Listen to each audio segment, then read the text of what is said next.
Welcome back, everybody. I'm Jackie Jing, and I am with Veli and Jesse, and what a great day 8 of Stage 2. Really quickly, we want to say thank you to our sponsors because we have these dope laptops. Thank you, Predator. Thank Can you, I say Predator. something? So usually sure. we say, oh, thank you for the laptops, thank you, but we really, we haven't really dug in deep into what these laptops have been doing for us. Jesse's laptop is actually amazing. Yeah. Jesse got a better laptop than me. It is 10 times better than my computer. Oh, he got mine, right? The one that's like... No, I No. didn't. Mine's the one that slides out. I got the one that Blue The got keyboard just slides recently. out. Yeah. Right. Oh, I mean, this is still no better than my way. computer, but we got i7s in this, overclocked 2080. Jesse has like 64 gigabytes of RAM, which is insane. And I got a game Jackie's- on it. Right, Jackie's screen Mine does has the like a coolest tablet stuff, on so. it. It's super cool. Right, so thank you so much, Predator. We love these to death. They're amazing.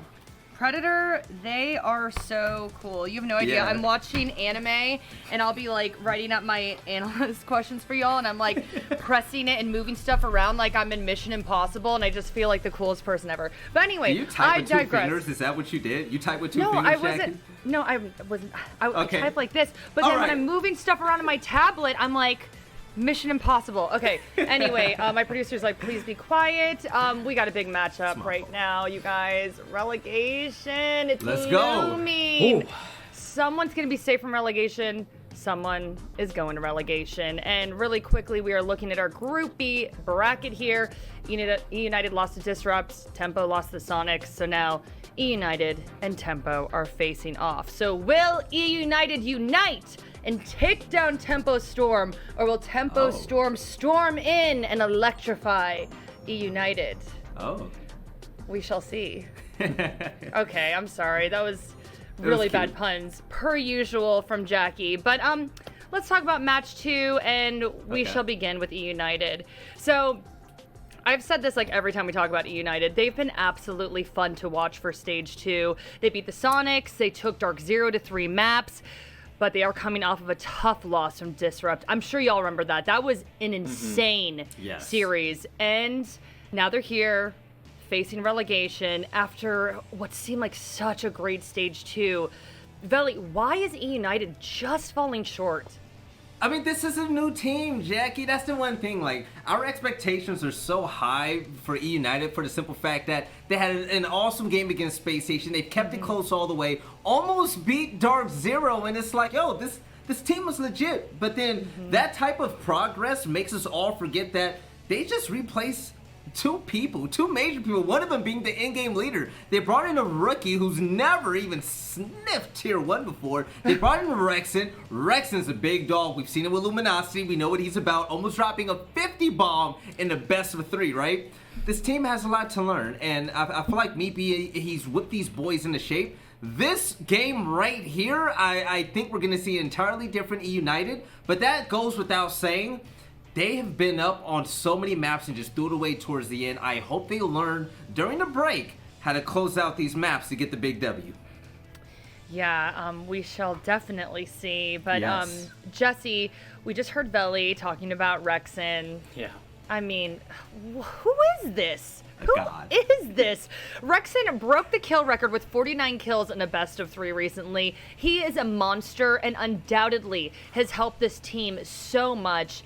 Just talk to me about his contributions to eUnited.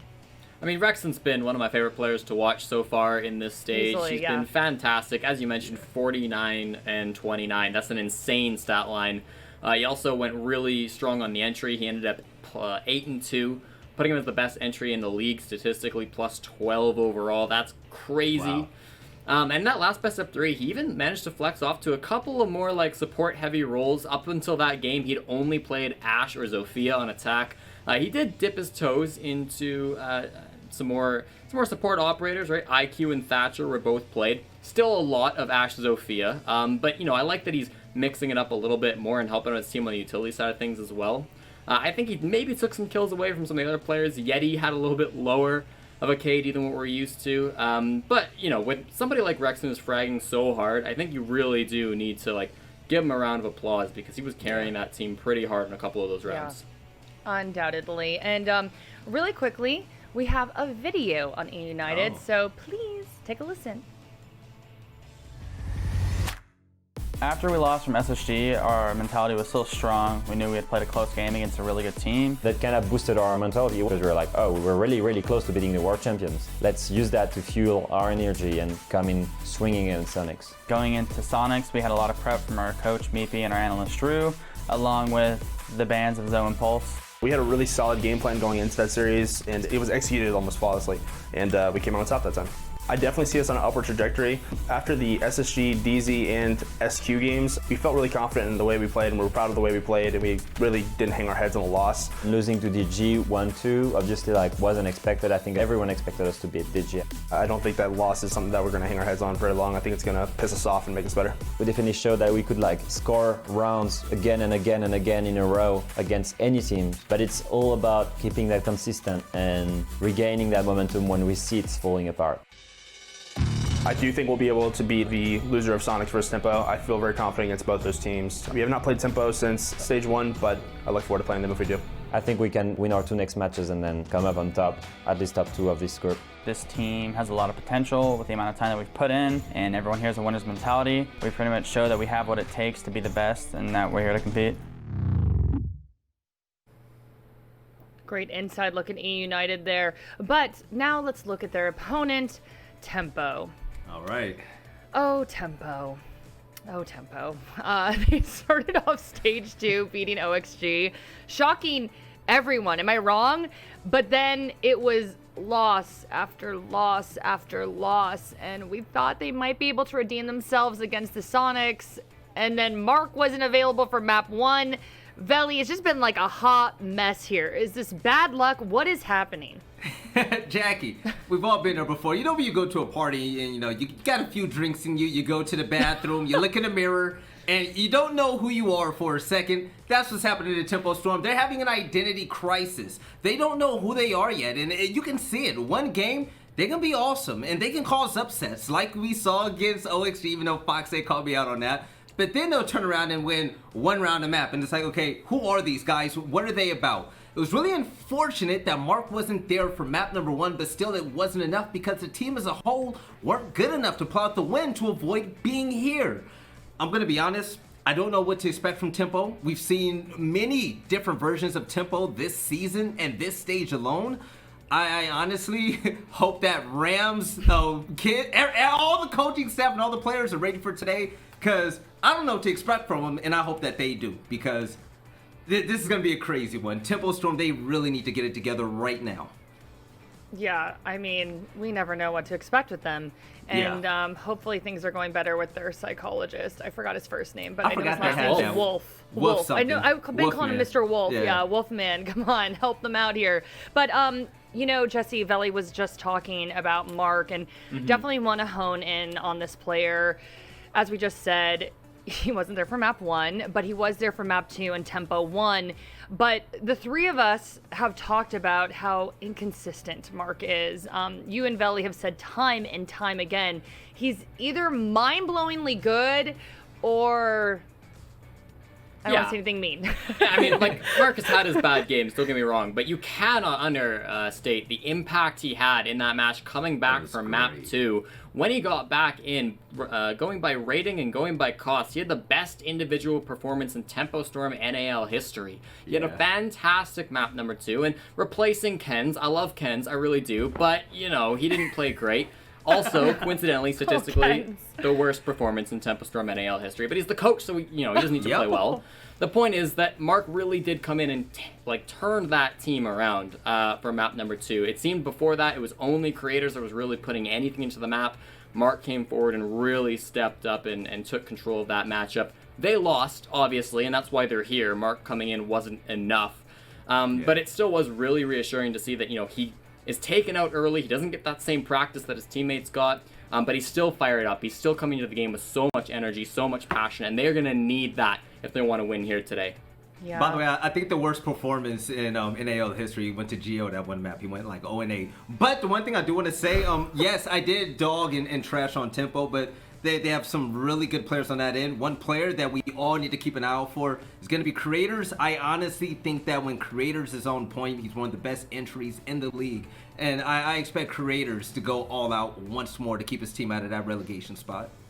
Yeah, Creators is definitely worth highlighting, but oh my God, both of these teams. I think Kick said something earlier, like they are just going to be going absolutely as hard as they can, and I am so excited to see this go down. But let's roll into map selection really quickly. I believe that we're working to get that information up on your screens right now, and then we will analyze the map veto. So here is that info, gentlemen.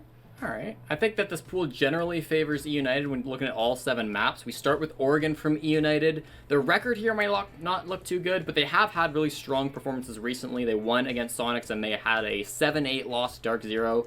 Tempo banned this map a lot, and when they don't ban Oregon, their opponents pick it and they lose it. They only have 1 win on this map in their history, and that was a 7-5 against old eUnited, so that's really not looking good for them.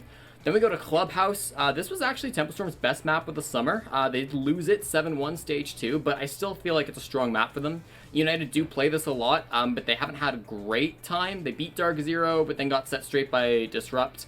A bit of an iffy one for them there. And then Villa coming in. United have not won this map since Challenger League Season 10, when they were a completely different roster and only had one of the same players. So they are not known to be good at this map. Tempo Storm are not either, though. They don't play here very much. They did lose it to Oxygen the opening match of the NAL. So this is honestly probably one that favors Tempo Storm. It was going to be difficult for them to win this map ban base, but I kind of feel like they've taken it. Okay. All right. Well, let's get into predictions, gentlemen. And I don't know. This is another tough one. Jackie, Belly, you ask questions, Jackie. I'm gonna ask you a question. Who are you picking?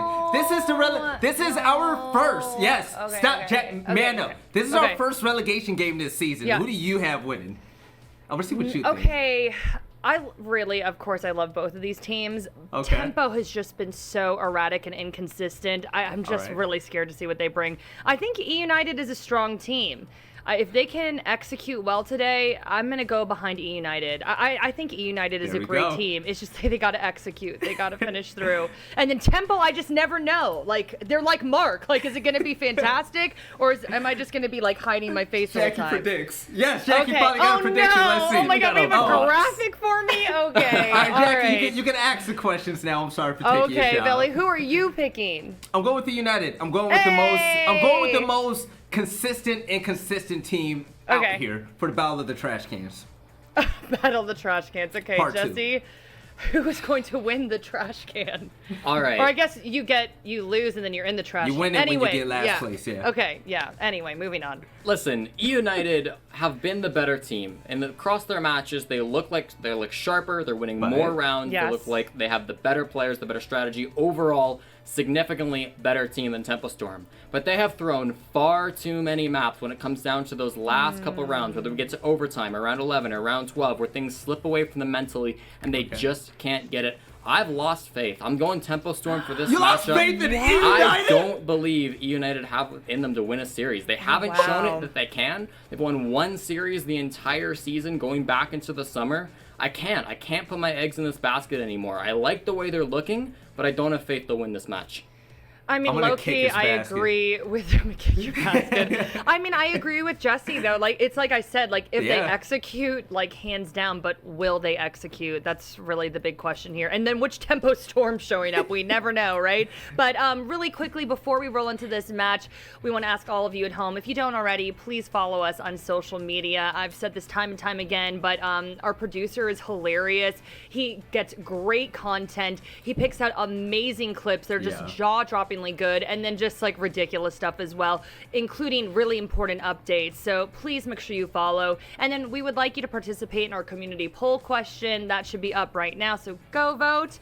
And our casters are ready. Blue and Stokes, gentlemen, take it away. Let's get it.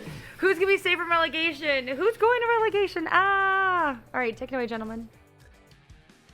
Thank you very much, Jackie. And that question hopefully is going to be answered here over the next few hours. Stokes is joining me once again for this cast, and we've got probably one of the most intense matchups of the season right here. And from a storyline perspective, one of the most interesting ones as well. eUnited, who of course didn't have the best run back in Stage 1, started out Stage 2 with so much promise, nearly taking down some of the Titans of North America.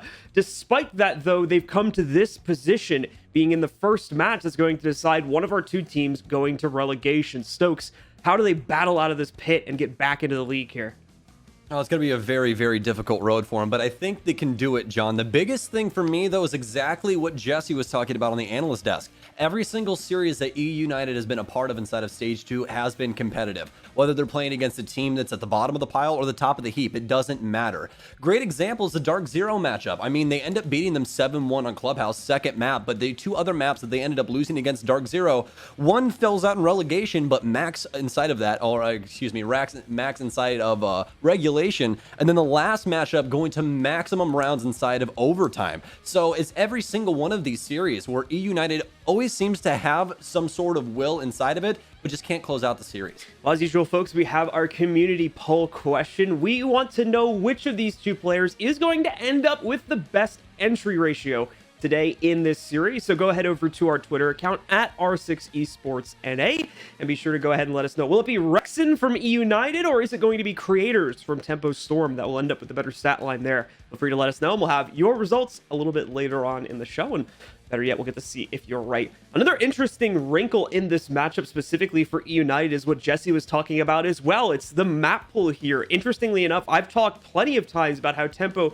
doesn't really seem to have a great map pool, at least looking at it from the start of the stage here. And somehow, despite that disadvantage, eUnited has kind of ended up in a worse position here when we look at past histories and their overall win-loss ratio in the past. It's a little bit muddy, of course, but we can take a deeper dive into that later, as it's time for map number 1, folks. It's on Oregon between these 2 teams. Let's go in and take a look at the bands.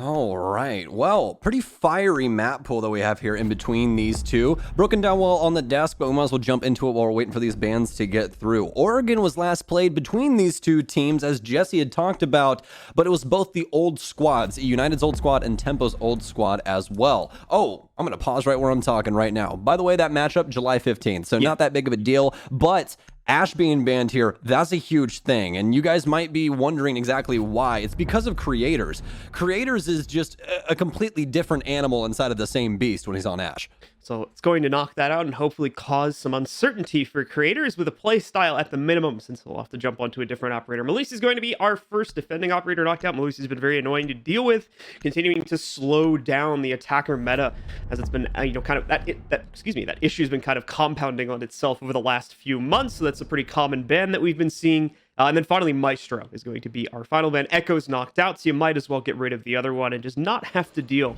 with those very pesky cameras, which can sometimes be hard to get rid of. A very smart ban there, and I've liked that we've been seeing it a lot throughout the league. With Echo off the board already, taking away Maestro, not only makes the defense have to open up the playbook much wider, but you take away that, absolutely horrendous weapon to try and deal with when you're on the offense. Nobody wants to try and peek into an Alda, especially when it's someone that just wants to water hose every single angle. So removing him from the board, pretty good thing for possibly both of these teams on offense when it comes to attacking Oregon. First site that we're going to be headed to, though, is Kids Dorms and Dorms Main Hall. We already have a 6 pick coming in for the defensive Tempo Storm as well. We're going to drop the Clash and pick up the Castle, so it could be seeing some pretty unique things here. We've been seeing some fresh looks here recently on this site, John. Most notably, the deployable shield inside of Master that we saw never really got used, but also a setup inside of Armory with those Castle barricades. Let's see if this follows suit in any capacity. We've been starting to see the overall meta for this map evolve more and more, of course, since the rework was patched in. Things started out pretty basic, but specifically over the last few weeks with the Echo permaban coming in, we've started to see a few more creative additions to that, because the overall operator pool, I think, has been opened up a little bit more, and that's opening more options for teams. So we're going to see quite a few of these castle barricades, at least one of them going down on the Armory hallway, one on that Armory window as well, so that is going to open up some possible play capability for an extended roam here. Right now, it looks like Creators is just setting up utility for it, but it's very likely we could see a player stick around if they want to try and be a little bit more aggressive off the bat here to deny some additional map control away from eUnited. Okay, so there's a lot of things going on here, so let's jump into this. So Tempo Storm's hold here, instead of holding down Attic with what we've seen before with one of my discs and the shield, they have instead chosen to break up a lot of lines of sight, excuse me. That's same light, difference, so. right? Hey, Anyways, these castle barricades are going to assist Tempo Storm in this, and the most notable one is the one holding down Master. If EU can find a way to get around that, that's going to break up this entire trophy hold here as they're trying to hold down Attic. eUnited, though, mostly spawning at main gate, so seems as though they really want to try and clear out where Jarvis is currently inside of Armory. Jarvis actually going to take quite a bit of damage as well from the shotguns being thrown out against him. He's going to get put at under 25 HP. It'll do a little bit of work, take out some drones, but his play box here is getting smaller and smaller as he continues to move away from his hard-fought position there. He's just lost the window, and eventually Yeti's going to be able to get an angle on him from the main door. Craters, though, will quickly be able to trade that out elsewhere on the map. Seems over here at the bottom of Kid's Stairs. He's going to be able to take down Grixer and stop the Buck from having any more impact on this round. That's a really, really big pick. And getting Grixer off the board is going to make it where they can't abuse these mirrors from underneath how they were before. So all the soft destruction now leaning on Rexen. Obviously, the other teammates can have a hand in it, but it's not going to be to the same amount or same effectiveness as these other members. eUnited, slightly stumped right now, but just trying to find their way through this thick of the woods. This is something that a lot of teams have not been doing on defense. So eUnited just biding their time, trying to figure out Tempo's exact positioning before they step into a trap. And you can't exactly blame them. They do still have to worry about a member downstairs, Mark, currently on the Legion inside of Split. This flank could work out really well for him late time. We've got creators sitting back here.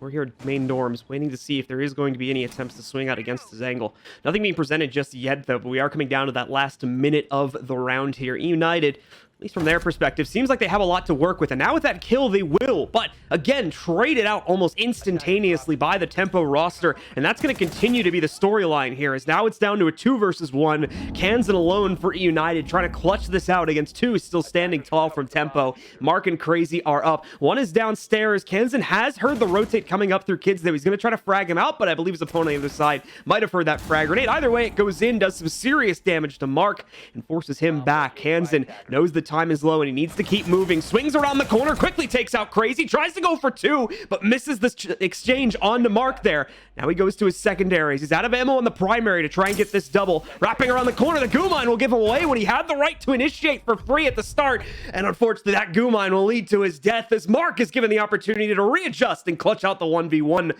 giving round number 1 to Tempo. Legion may have been nerfed, but he's still just as effective inside of the clutch. That goo mine assisting in so many different ways that no one expected. Great round there from Tempo Storm. An odd selection inside of the utility department there and their setup overall, but it ended up working. It threw off EU's take quite a bit. They mostly centralized around the master area, and they wasted quite a bit of time dealing with a lot of Tempo's not real aggressiveness, but just their positioning, most notably Jarvis. But I'm going to be honest, Jarvis seemed lost once things started to break down inside of Armory. So this seems to be possibly something a little bit newer to the team inside of this setup. Maybe don't have as many reps on it as they would on a different kind of setup, but doesn't matter. Ended up winning the round in the clutch either way. So now we're headed downstairs to see if Tempo can repeat. Tempo, of course, as Stokes was just mentioning, looking for the double for themselves here. We'll see what type of setup they're going to be working with on the base, and we can already see the half destruction on that extended wall going towards the tunnel. So more than likely, we are going to see play out from there, more than likely from Jarvis's utility, with the Goyo shield being placed on the outside. That's the common play that we've been seeing quite a bit here in the basement anyway. Other than that, pretty usual reinforcements being set up on the basement. And of course, the hatch work already being done by Mark is going to leave Tempo in a pretty good position once again to defend things. eUnited very much aware of this. They're going to be let out of the gates in just a second, so we'll see how they'll choose to start their attack. Pretty rudimentary setup here from Tempo Storm as opposed to what we were seeing prior. I mean, we are going to see some fresh things, I guess, as Crazy is going to be muting the double wall facing towards the pillars area here for Mark. More than likely to make it to where nobody can try and put any X-Kairos down or anything to try and deal with Mark here, but obviously Hibana has been banned out, so any kind of hard destruction really through that hatch to get rid of Mark as he plays for construction. Nevertheless, though, eUnited now out on the field. Looks like we're going to be going about things in a regular manner here, as most of eUnited is centralized around Big Tower. Probably just going to get the meeting hatch and then check off the rest of the boxes. They still have to worry about quite a few members of Tempo Storm downstairs right now, though. Since we do have the Wamai and Jaeger in play, this is going to be the main area where a lot of this utility is centralized around. So a lot of the throwables for eUnited are going to be focused on this pillar/construction area. You can see that hatch over above electrical should be opening up any second now due to the Maverick Torch. Mark, of course, now still patiently waiting for aggression to swing itself down those back stairs. He's going to be the main force here to try and stop this. A little bit of trouble with that hatch, but like I said, it should be getting opened any moment regardless, even with the quirks that come with trying to opening it with the Maverick Torch. Mark, again, still waiting for his chance to shine here, but Other than that, no real developments. United kind of waiting for their own angles to be set up here before they try to move forward. They've got plenty of time, too. That's one thing. Tempo hasn't been relying too heavily on a roam game, so United is now, because of this situation, not really ever going to find themselves where they're stressed for time, or they shouldn't anyway. Rexon finally tries to make the push down the back stairs. Mark will hold in that engagement, and he has additional support to fend off that second player that is more than likely going to push down back stairs in a second, too. Actually, it looks like that's been canceled. United have fallen back for a moment here, and they're going to regroup before trying it again. Oh no, I'm really starting to lean into what Jesse was saying on the desk. eUnited's first set here, or first burn attempt, goes down at 120 as they're still trying to fight their way into sight. They have top control here, but there's so many forward positions for Tempo Storm, and Mark's just going to keep the ball rolling here. Almost gets two, but we might see another swing yet to come. Kansan able to trade it out, but Yeti needs to work down the staircase and get pillar control. Very minimal time left here for eUnited to make this execute work, and Jarvis is still in a forward position. He's still up behind his Goyo shield inside of construction. Still discs up from the Wamai as well of Mark, as he's already had 2 kills. Grix is going to get lit up from the Vector of Jarvis. Nitro Cell out. Can it get any kills? No, not even a tick of damage either, as Grixer and Kansan whisk back and forth inside of the construction area. Now with Pillars control, though, as the Goyo shield is going to go off and crazy smokes Kansan on the peak. Case picked up by Grixer now as it's down to him and Yeti in the last 15 seconds. Don't have too much time on the clock as Yeti tries to force, but the M590 is just that much better. Exactly what you'd expect from the shotgun inside of that close range. Grixer now inside of the 1v4, but once again, the sniper rifle. The M590 takes down Grixer, and that's going to be it. Tempo Storm now up 2-0. We do get some clarity there from Yeti about what may have been happening with the electrical hatch as well, since, we saw them working on that for quite some time. He claimed apparently it did bug itself out, which could have contributed to their incapability to set up proper angles to push that. Very unfortunate, but we'll continue the play regardless, as Tempo holds a strong 2-0 right now, and they'll move over into Meeting and Kitchen next for round number 3. We'll go with the obvious bugged hatch, which is going to change up a lot of things on that take, especially since they dedicated a lot of time to it. Like that torching was going on up until right around the 120, 110 mark. You can still adjust across, but the bad thing is that they didn't have any of the hard breach to try and handle security hatch. So if they rotated all the way to go for a freezer main take instead, they wouldn't have the utility required to get it done. So they had to dedicate themselves to that construction take. So for those of you at home that are going, well, why didn't they just switch sides if it was bugged? That's exactly why. They were fresh out of utility, fresh out of ideas, and, well, at the end of the day, fresh out of life. So Tempo Storm up 2-0 right now, all apparently due to a bugged hatch, which isn't the most amount of fun, but eUnited still have a lot of chances. And, folks, it is Oregon. It's very defender-sided, even though we still have the, usual bans that we see on the offense up.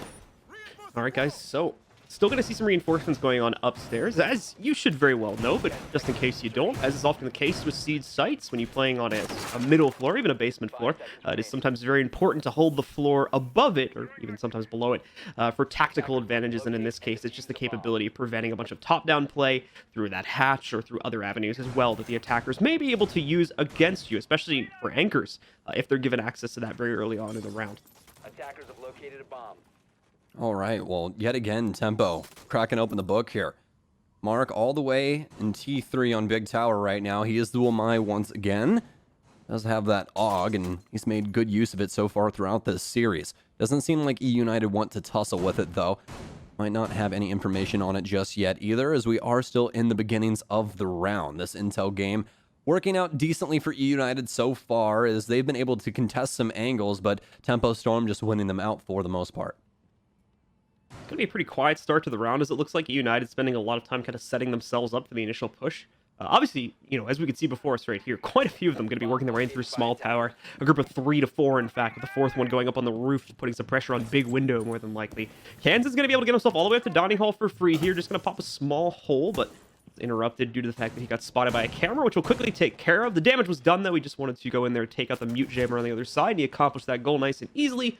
So now they can bring Alfama in to do the real heavy lifting here and open up the wall. That indeed is going to be his final destination over the next few seconds. The upstairs players here for Tempo, not really being pressured too much. They've still got a pretty solid hold for themselves. But like I was saying before, that wall, that thing's getting open. So that's the first avenue of attack now available to eUnited if they want to press the envelope here.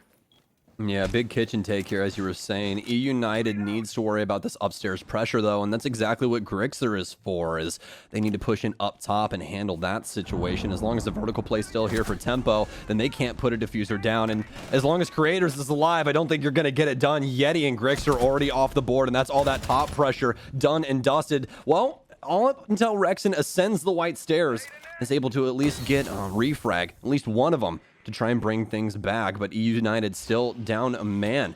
Need to get a lot of things figured out here. With Grixer and Yeti off the board, that's quite a bit of utility that they could use to get rid of a lot of these electronics for Tempo Storm, as well as the vertical play from the Buck. Down to some grenades, as well as some breaching charges on Rexen, but just not worrying about their angles. Mark, very sneaky, my friend, as you move up the white stairs here, or excuse me, the freezer stairs, but it doesn't really matter. Rest of Tempo Storm all over the board. Round 3 in their back pocket after a bunch to execute upstairs by United.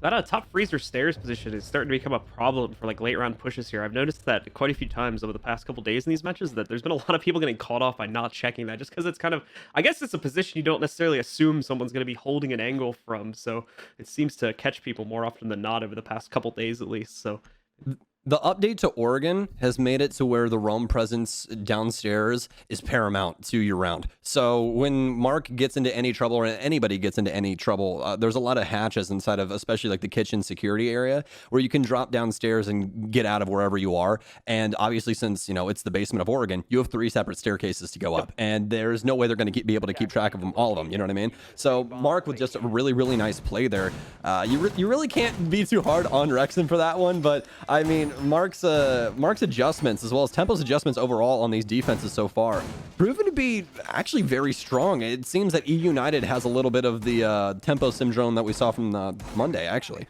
Well, Tempo will take advantage on the successes that they've had on their first go-around here, and now, of course, get to repeat the site they've already won. Go right back to the upstairs hold here. Usual setups being deployed for them.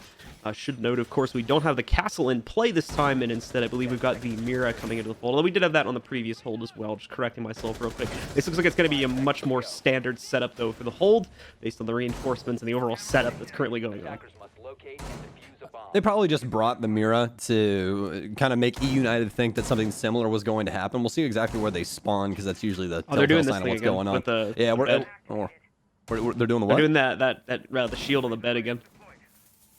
Oh, Jarvis. Yeah, this thing. I want to see if this works. Yeah, you and I were talking about it, and the crappy thing was the team that they were playing against at the time didn't end up going for a tower master take. Yeah, they ended up going for a double take instead, which that seems to be what eUnited kind of wants to do right now, just by their positioning outside. But again, that can change up at any moment in time. Just depends on what intel they get. Well, Grixer's going to very patiently wait at the side window here to see if he can get an opportunity to catch one of the members of Tempo crossing that angle. We'll, of course, come back to that in the event that he does get lucky and catches someone there. But to start off, once again, just like the last one, things are going to remain very, very quiet at the beginning here. Still quite a few setup angles for Tempo, though, and eUnited, be very careful of this. They do not have a winning record right now when it comes to any of these early round picks, and more often than not, they are getting caught by some of these holds from Tempo. Well, eUnited still on the clear and doing a good job of getting rid of the incel game here for the defense. But a nice shot here from Grixer. He sees Skeleton Keys open. The meeting double, able to take down the man inside of Kitchen. So good beginnings here for eUnited. That entry ability finally shining through, as they actually aren't traded back. So big pickups here, but Dream immediately fires back as soon as I say that, and Yeti's the actual one that gets refragged. So some soft destruction off the board, but they still have Grixer, but Mark making it even more troublesome for eUnited as they lose Rexen. United is continuing, or excuse me, Tempo just continuing to dominate the early rounds here. Once again, is able to trade out despite the initial loss of a player to go down to a 4v5. Now another one's going to go down as well here. It looks like that was Dream that was more likely able to get that pick, as I think I heard an SMG-11 do the damage. So Kansan out, not dead yet, so there's a chance someone can come back and revive him, get him back into the fold here, and still keep United at 3 players. But no, in fact, Mark and Crazy are just going to finish off the whole round on their own, and Tempo is going to take a very quick round number 4, continuing to look incredibly strong here on the defensive side of Oregon. Oh, so very strong. And I think you really have to chalk it up to what Tempo's creating inside of the building for eUnited. There's a lot of randomness that's going on that you don't necessarily see every single time that you play up against a squad. I mean, for instance, the man count is in the favor of Tempo Storm, and Mark's pushing down white stairs to get the last 2 kills. You know what I mean? That's not something that we usually see. Tempo's being more proactive than reactive on defense, and it's throwing off eUnited's entire tempo. I mean, that's really the only way to put it. Tempo Storm is in control of the pacing right now, and they've done a pretty bang-up job of it so far. Let's see if this can possibly continue. 4 rounds down, 2 more to possibly go if they want to perfect this side. Some very decisive maps today, at least off of the first couple rounds, even going back to our other series, of course, not to spoil anything, but very similar flavor for any of you guys that are planning on watching it later. Yeah, mute the video, guys. What are you doing? Well, I'm not going to continue talking about it. Like I said, maybe not everybody watched that match, so Oh, good guy Blue. leave it for them to watch it later if they want to. But yeah, Tempo. You're such a nice guy. I used to mess that up all the time. Like, oh yeah, our previous series. I mean, to be fair, if you're watching the broadcast, you are kind of like giving up that right if you missed an earlier portion. I'll be That's your nice fault, today. right? Yeah. Oh man, good talking point here. Mark currently 9-0-1, John. What are you thinking about that? I mean, that makes sense, right? Continuing what we were seeing from a couple days ago. Obviously, wasn't there for the first map, but when he was able to play in, oh, that's an interesting bug, if true. Let's see this one. Wait, what? Okay, so Mark, what he show means us. by I'm in the map, I think he's under the map. I think that's Oh, yeah. Yep, I think I've seen that one before, so I believe that. Man, you ever seen that movie Insidious? I don't think I have seen that one actually. Oh, It's a well, I mean- scary movie, right? I don't watch scary movies. Yeah. Aster, if you know who Aster Yeah, is, was yeah. actually part of that movie. Yeah. Yeah, that's where he is right now. He's in wherever the hell that red demon thing is. That thing's absolutely terrifying and ruined my childhood. Anyways, back on to topics that actually matter, because apparently that fixed, so we can get back to things that are important. And the hatch isn't glitched because Kansas drone went through it. So very, very cool stuff for eUnited. They have a pretty big chance here as long as that drone or Alfama are not stuck anywhere. But again, doesn't seem to be so. Some smoke grenades in now as Kansan gets lit up. Potential play could come out from the backstairs play right now. Creators is having a shift between the angles pretty rapidly due to the smoke that was deployed there. So if there was ever a time to try and put pressure on the pillar player, it would probably be right around now. Not seeing it as of yet. To be fair, there is a lot of counter pressure coming from the defenders over towards tunnel, and the back player probably wouldn't want to push just on his own. So I can see why there's a bit of hesitation. Rex still has a pretty aggressive angle, though. Just doesn't want to fully swing in the event someone is watching it. It's a very, very smart but conserved play right now coming in from eUnited here.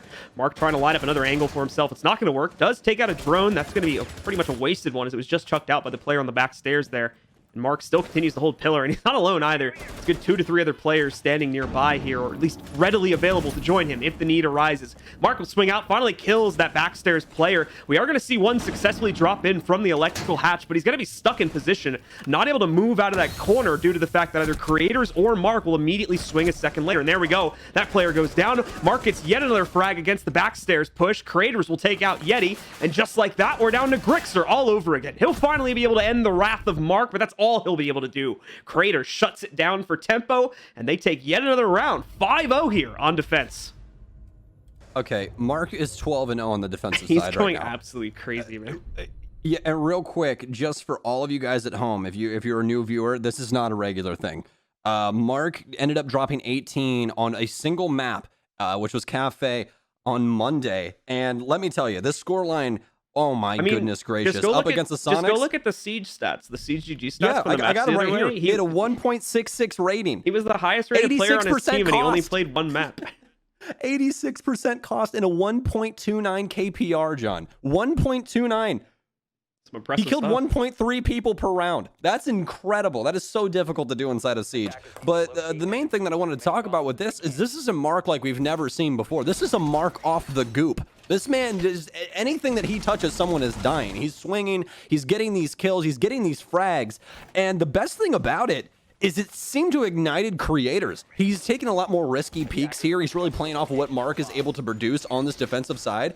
I'm interested to see how it goes on offense, because defense, this is let's be honest, kind of an easier thing to do because you are on the defense. You're the one making everything. You know where the rotates are happening, that kind of stuff. You're used to it because it's your setup.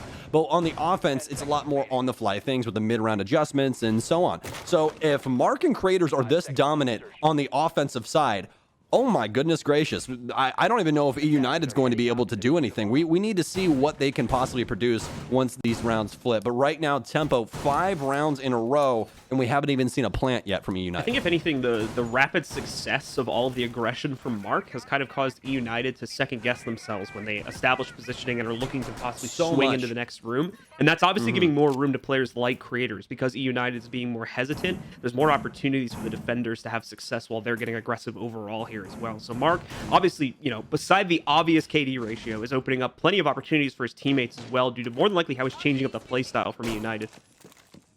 Yeah, completely agree with you. I think a big telltale sign of that is the drone economy for eUnited. Every single time we've seen them get stopped and stumped, most of the time, every single member of eUnited is down a drone or they're muted or there's something going on where they've redroned a section multiple times. Like, for instance, in that last round, they redroned Pillar, I believe, 3 times before finally trying to contest it. And every single time they did, they ended up losing a man.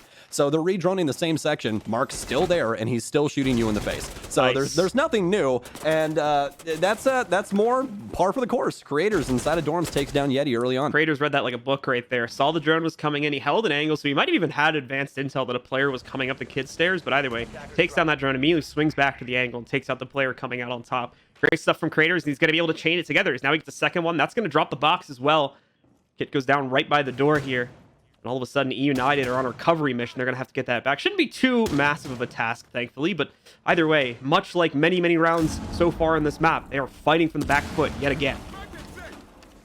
Going to be very difficult. They do luckily still have the buck, though. No sledge brought this time, but verticality is still going to be somewhat similar. Got the grenades on Kansan as well, so that's going to be a big safety measure there as Creators gets gunned by Grixer through 2 separate levels. Skeleton Key opening up some verticality as he sees down through the hatch into security. Nice pickup for him.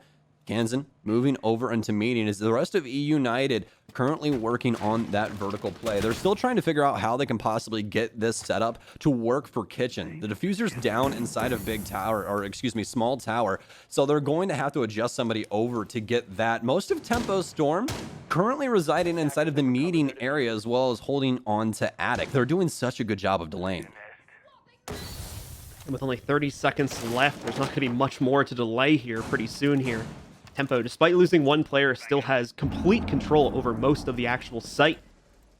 And as you can see, there's still a player upstairs fighting against them as well. And that's going to get dealt with. Mark does get taken out here by Rex, and Grixer's going to be able to find another one as well. So all of a sudden, just like that, eUnited now have the man advantage. They're going to be able to try and swing this back under their own control. A great frag by Kansan as he follows the Tracers to take out Jarvis. Crazy might deny the plant here, though. Minimum, he takes down the planter by eliminating Kansan. Now 2 remaining. They do make another attempt here for the plant, and thankfully Rexon has the top that but he can't touch him. Oh, Rexon gets that kill at the last second anyway, but that was close. eUnited get away with round number 6, and we'll have at least 1 round on the board at halftime. Oh my god. Oh. All right. Almost didn't get him there.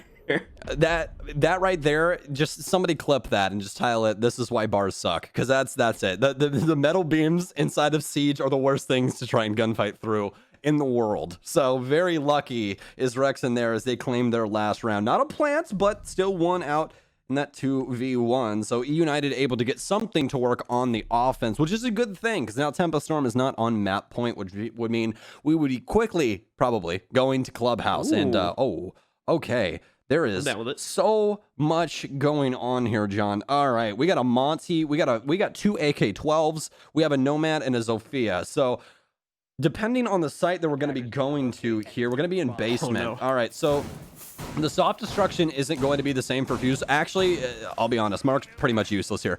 The only thing that he's really going to be able to have an effect on is if they leave something soft, which he really, really shouldn't. I mean, most of the flooring up top is hard for this area. He would more than likely have to go horizontal with anything, or if they have a roam game, he could possibly go to the 3rd floor and try and help them in that way. But these cluster charges not going to have too much of an effect. But what can have an effect, though, is that AK-12. Mark has been on an absolute tear so far, 12-0-3.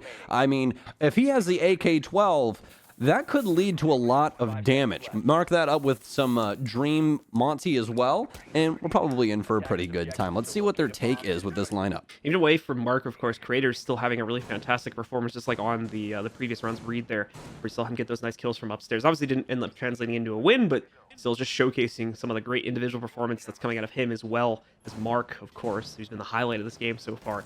Start of the round, though, things are going to go pretty quietly. Tempo kind of surrounding the big tower. They do seem to have some sort of awareness that Rexon is playing nearby, or at least they insinuate that a player might be here. The drones will confirm that over the next few seconds, but it will also give them clarity that they can push into the first floor safely, since Rexon has now fallen back deeper into the basement. Away from that, there's a little bit of drone intel on the tunnel, but it doesn't look like Tempo are prioritizing that right now. Big tower seems to be the main and really only point on the map that Tempo is looking to get control of right now. Well, Tempo working down Big Tower, as you just said. Drones out, trying to see what the setup is for eUnited. Nice crosses here for EU as well. Kansan going to be holding the pillar position as Rexon plays forward towards construction, but he can always help with those back stairs as well. Good positioning overall. Like the shield setup as well, with these Wamais have the ADSs to assist all of those throwable smoke grenades in, as the pressure should be coming in from the Monty after this clear goes through. And this is going to be extremely effective here for Dream if he can play it out properly. Monty as well as Blitz are actually very, very good at getting pressure on these shields. And pressure up towards them make just a very, very awkward situation for those shield players, whether it's more of a fight or flight situation. You either back up and try and get away from them, or you're probably going to continually get pressure until someone attempts to kill you. Either way, not that fun of a time. Good way to avoid the annoyance that I think that we've been having here with defenders setting up like such strong angles and then being really hard to pick against, especially against this basement attacks. This could still work out pretty strongly for Tempo if they are able to get the Montaigne to be inside here, because it could be great to tear apart this pillar setup that at least Tempo was working really good back on the last half. Rex is going to try to make a swing on the players sitting behind the Montaigne. Not much success being found there, though. Mark also gets himself out, and as a result of this, the Montaigne's given a lot of freedom to push directly forward, straight up into electrical here. Mark will be supporting this, of course, but Dream, now venturing into the site, is going to begin to get some intel, taking out a few gadgets in the process here since he's got a moment. Now with that control, I don't see any reason why they wouldn't be able to start pushing in for a plant at some point here in the next 10 to 20 seconds. Dream's already there. He just needs the support to be able to do it. Oh no, ADS catches, and crazy, that's his last Selma, so they're not going to be able to do anything to that wall. Finally, some destruction going down, but the Toxic Babe going pretty far. I don't know if Dream's being damaged by it, but Kansan's going to step up to see if he can assist. Diffuser goes down now as it's up to Tempo Storm to hold the fort, as, oh my goodness, the flood of EU all over everything is, oh, Alfama stabs Dream right in the heart and sucks the round from his veins. eUnited walk away with their first defensive round here in round 7. Yeah, great retake by United. I kind of self-doubted myself without realizing that, oh, they didn't have the sidewall open yet. So that was the delay in their actual execute and their actual plant, despite having that position on site, due to the fact that we could have seen Nitro Cell, or in the case of what we actually saw, the smoke charge get tossed over the top of that shelving unit there, and eventually leads him to be kind of trapped in the site after the plant. Survives until the end, yeah, but not very long after that, as he gets stabbed right in the neck, and that's going to lead him out pretty quickly, leading into another successful round for the folks on United. A very much needed one too, as they are fighting from a massive deficit, but it's the beginning of a good start to a comeback, hopefully, here as they bring the scoreline up to 2-5 and now move up to Kids next.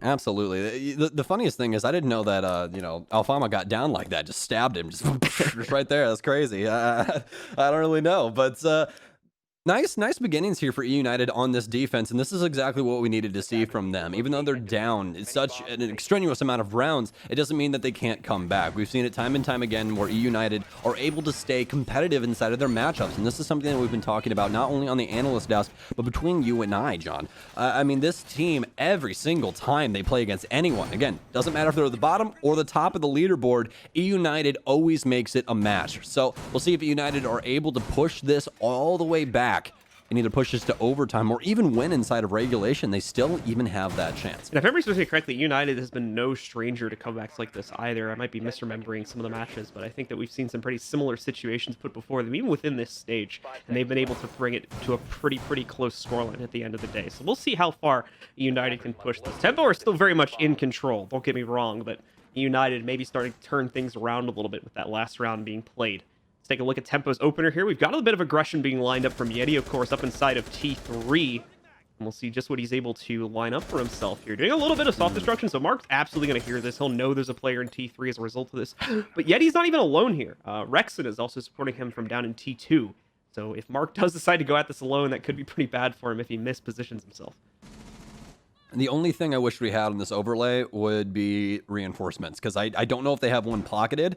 We're about to find out, I guess. Yep, they do. They do. Yeti just tried to reinforce. So he's actually going to start reinforcing right now. As Mark, I believe, is going to go for possibly a repeller or road sade here. Yeah, but he's actually going to stick inside of tower. Not the worst thing in the world, because they're shown Tempo Storm initially that's open, but this doesn't even seem to be the main take here for Tempo Storm. Creator's going to burn one of his impacts to get rid of the Goyo shield, so good beginnings here on the utility front for Tempo. Also already have Master Pressure, and this is actually looking quite solid. They actually might be able to cut off a lot of lines of sight here, as well as just make it to where eUnited really can't contest them putting this plant down strictly because of Dream. So we'll see how they utilize this shield going into the later half of this round. They may notice that they don't have any smokes on Dream, but they still have both of them on Crazy. So there's still some impact that can come in from that if they want to use the plan, which more than likely is the plan at this point. We're going to see, of course, the Fuse Charge come in, doing a little bit of damage to the inside. Doesn't look like it does anything massive, though, besides burning out a bit of the utility sitting deeper on the inside of the site. But Mark can possibly make another run at it here in a second. He knows that it's kind of been revealed here, but he's going to see if he can sneak it on anyways. He still has 2 of those charges left. Might as well try and see if he can sneak one in. It looks like he gets it off there into the big window. That's going to cause some panic for Rexon and Kansan. Looks like they will avoid the large majority of the damage by hiding behind those bunks, and Mark will finally overcommit himself there as he ends up getting into a duel with Yeti. A duel that Yeti will indeed win, taking him down there. Now Dream goes for the plant as well. He's going to try to sneak it into the back of the pool table, or not a pool table, that's a foosball table sitting in the back there. And he'll get it off, or actually, yes, he does get it off there, bringing things down into a 4v4 post plant. eUnited still in a good position here to try and retake, but now they have to bargain it back against the Montaigne and all the rest of the setup from Tempo that's still deployed further back on the site here. Kansan goes down first. Rexon tries to force the issue. He's going to spot the Montaigne. He's going to constantly check his back while he does this, though. Getting quite a bit of damage onto Dream, but not enough to kill him. And now Rexon being kind of trapped in here, waiting for his teammates to come in to assist. They do indeed do that fact. Creator's still hiding right by the breach, though. He can find some massive impact here, too, as I don't know if they realize he's in this position. All the focus goes on to the Montaigne, and Creators leaps out from the dark and takes down Grixer and Yeti to end the round in Tempo Storm's favor. Very, very strong take there from Tempo Storm. Everything that eUnited had planned early game was to try and slow down Tempo inside of Big Tower, have Yeti do a lot of, kind of weird things. He made some verticality inside of the 3rd floor so he could see the staircases, and there was a lot of other things going on as well. Some ADS is dedicated up there, as well as the reinforcement dipping back and forth, and finally decided to be inside of Big Tower. But for Tempo, that wasn't the plan at all. They just simply wanted master control as well as trophy control and start pressuring around the site, burning all of the utility with Mark. They didn't need any other map control. Mark was specifically there to get rid of everything that they could possibly use to stop any of those throwables, and that's exactly what those cluster charges are so good for now. You have 4 of them, as well as an extra hockey puck on every single one of them. So when it comes to burning ADSs, my discs, anything that you need to get rid of, Goyo shields, he is the man as long as you're able to have window play like we saw from Mark. Even though he died, he was still so influential over that round. Great stuff from Tempo Storm,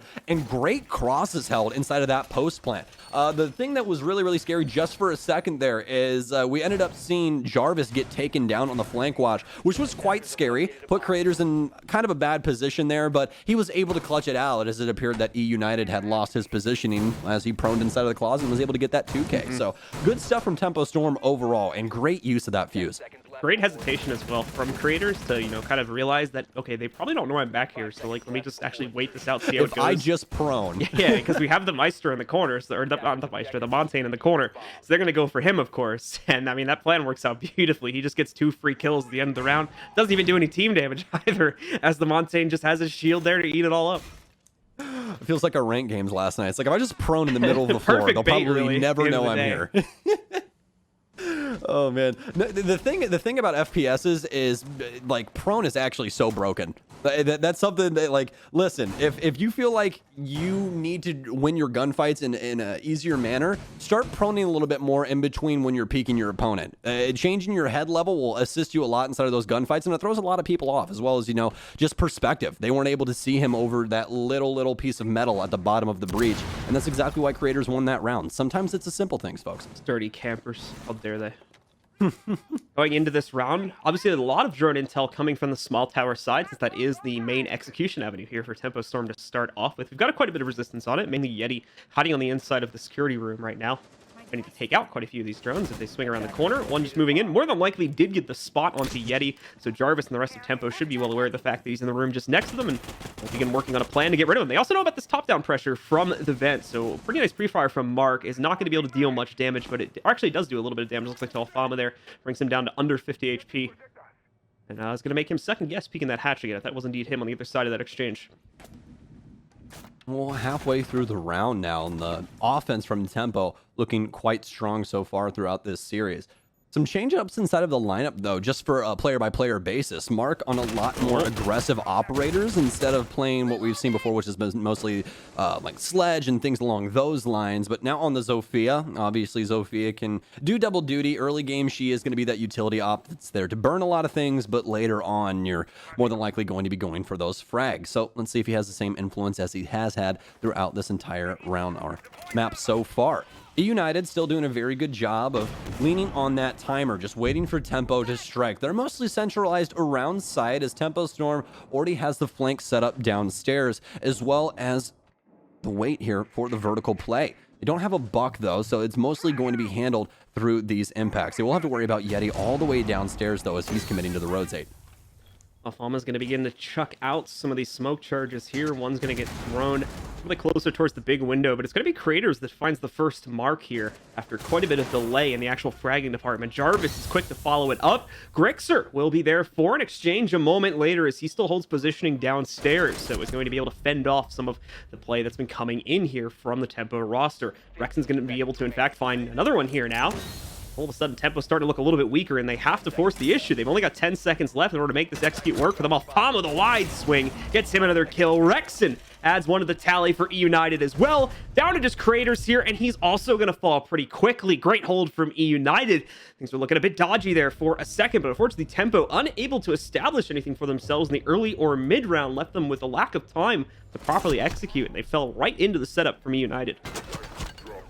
Yeah, there was a lot to wish for inside of that Tempo round right there. I mean, they got the map control they really needed, but they weren't really concerned with eUnited trying to deal with what they were attempting to do inside of Kitchen. So when eUnited eventually rotated, they just cleaned up shop and walked away with the round. There was really no hand that Tempo Storm had inside of that third round here for the defense for eUnited. But after that, Dorms is locked out. We're headed downstairs. Tempo Storm not bringing the Monty the last time, which seemed to be somewhat of a downfall for them. The Monty play has worked super well for them so far. I'd really like to see them go back to it. I mean, it is the match point. I mean, it is match point here. This is just the time to, pull out the one round strat, get your round, and move on to the next map. The good news is, while it is match point, they do still have that deficit to work off of, so not going to have any reason to panic as of yet to close this game down here. Still 3 more rounds before eUnited ties this up.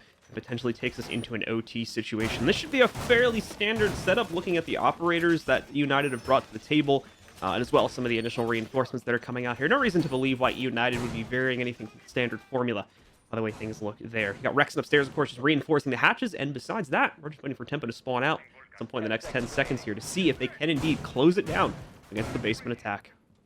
5 seconds remaining.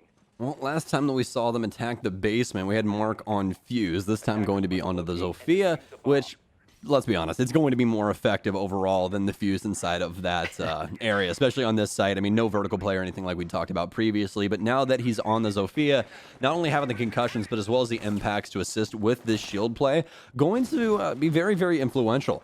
Partner that with Creators on the EMPs with Thatcher. This means that they can get rid of quite a bit of this utility simply by disabling what they have available and then using their utility to get rid of these shield points. So as long as they're able to actually destroy these shields for eUnited, this could be a pretty strong take. We'll see how Tempo wants to handle it, though. There are 2 options here.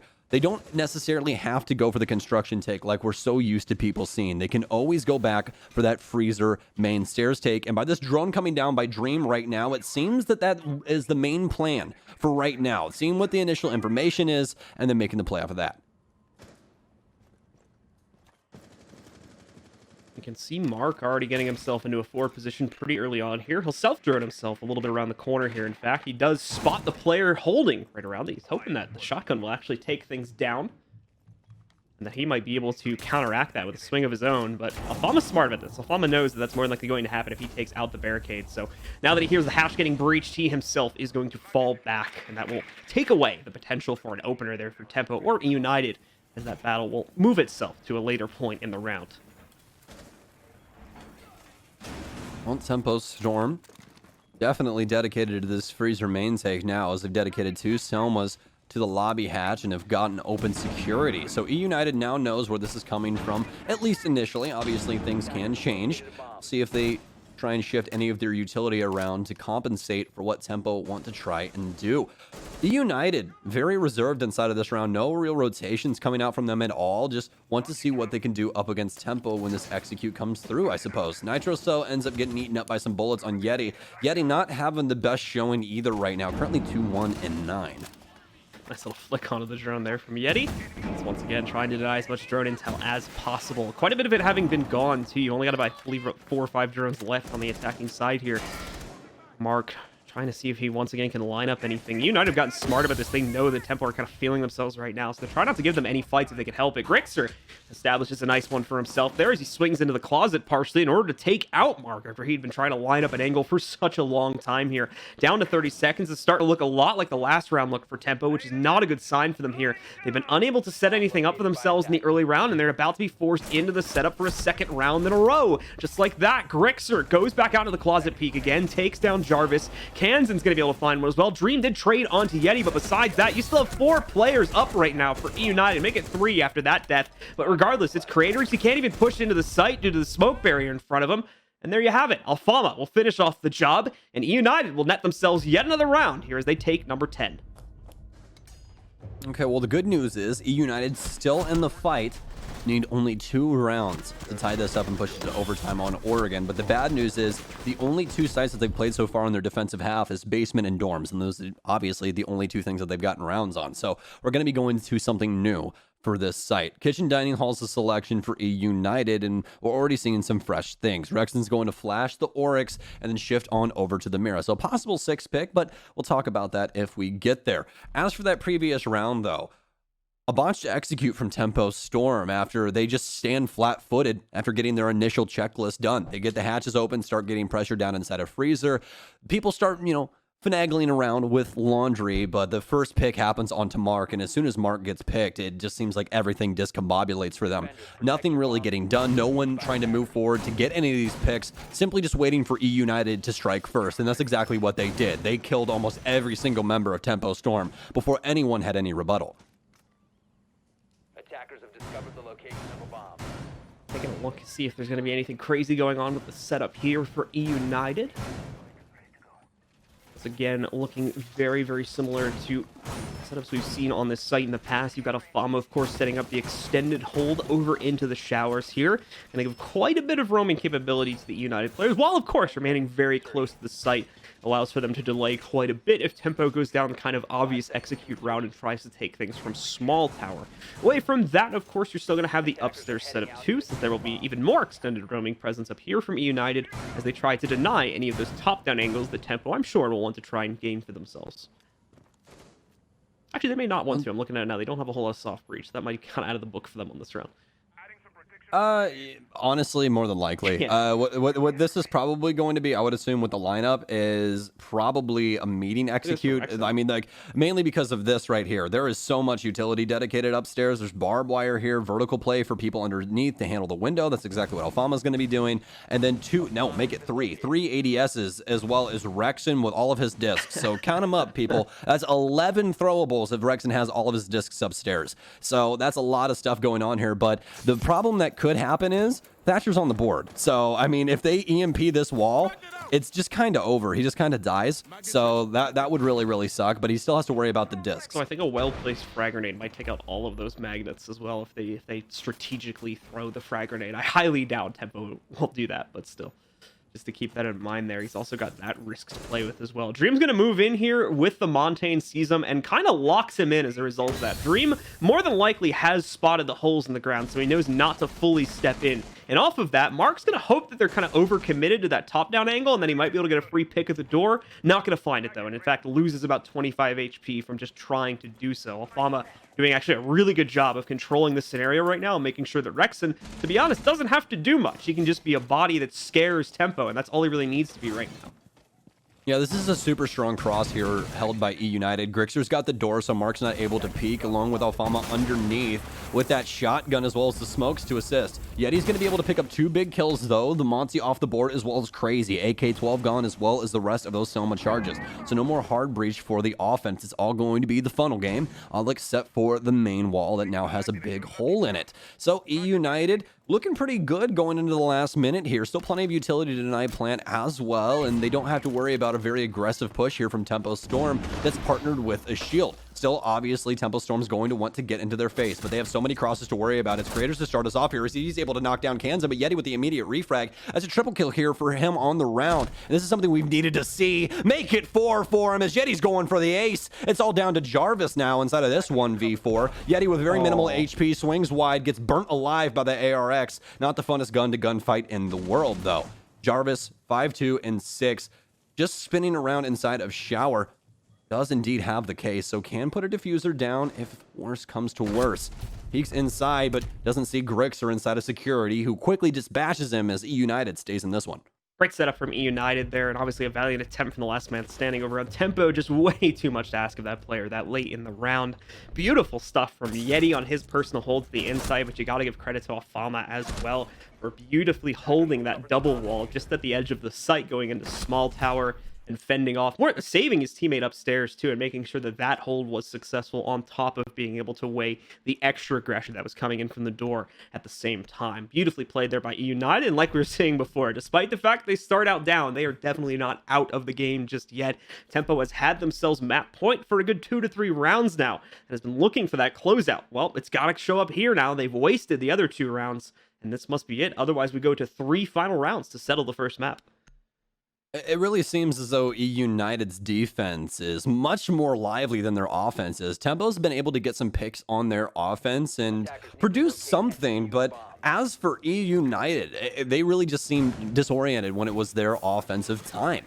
But right now, Tempo Storm, even though they've been able to produce something, still have only gotten 1 round. eUnited, a very, very worthy opponent when it comes to attacking their defensive setups here on Oregon so far. And Yeti stepping up finally inside of this series. 6-1 and 11 right now, but it doesn't mean that those kills that did happen weren't extremely high impact, especially inside of that last round. So eUnited choose to go to dorms for their very last defense inside of regulation. No shield here for Tempo Storm, so going to be going back to mostly soft destruction with a flavor of denial as well as some hard destruction. We got Dream and Crazy picking up that hard destruction as well as Jarvis on the EMP man himself, Thatcher, somebody we don't get to see too often.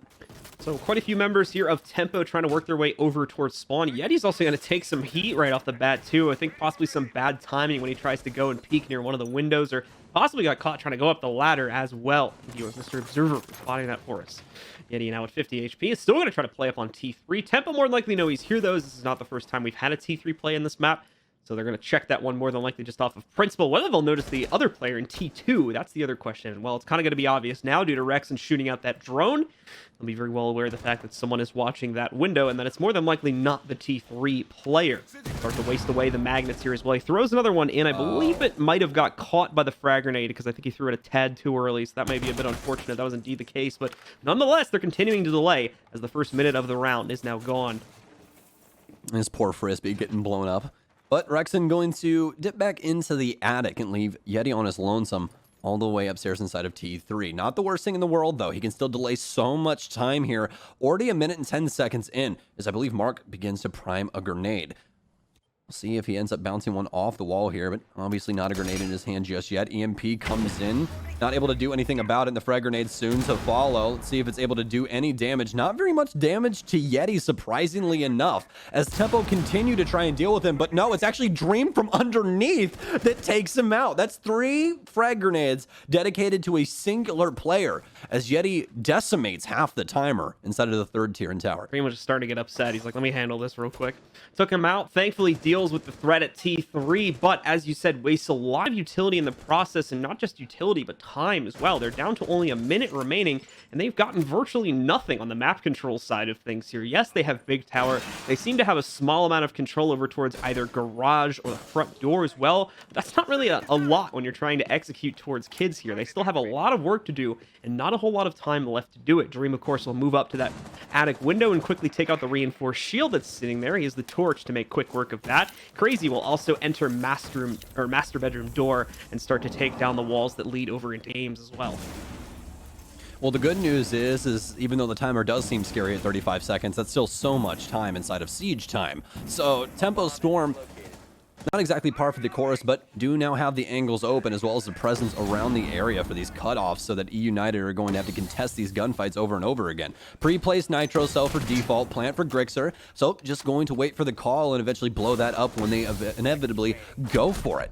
Nice swing out here from the smoke, but it's actually Dream that swings in through Trophy. He's actually able to get a quad kill. What was that from Dream? It's all down to Rexon now as the plant goes off. Tempo Storm playing no games. Creator, the nail in the coffin in round 12 as they send us to Clubhouse off the back of some very, very quick-witted play by Tempo Storm. He evolved from the Dream clap to the Dream scream, as it's a very much deserved victory screech there from the members of Tempo.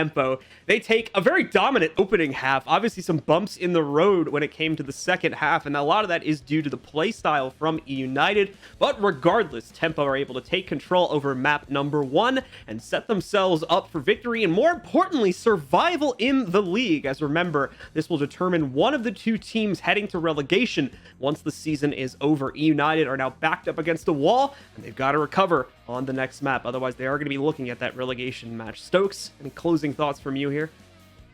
All I want you guys to think about is Mark the absolute shark. I mean, there's blood in the water right now, and this guy is eating his opponents alive. The rest of the team, though, picking up around him, picking up the pieces that we thought Tempo Storm had previously, finally putting them back together up against this eUnited squad. I'm loving what I'm seeing. I'm excited to see what my boy Jesse thinks about this, John. So if you want to send us on over to the analyst desk, I would surely thank you. We're going to do that, but before we get to the analyst desk, of course, we're going to have a small break and a word from our supporters before we come back to that analyst desk to break down map number 2 and map number 1 and get us ready for map number 2. Stick with us, guys. There's more NAL coming up right around the corner.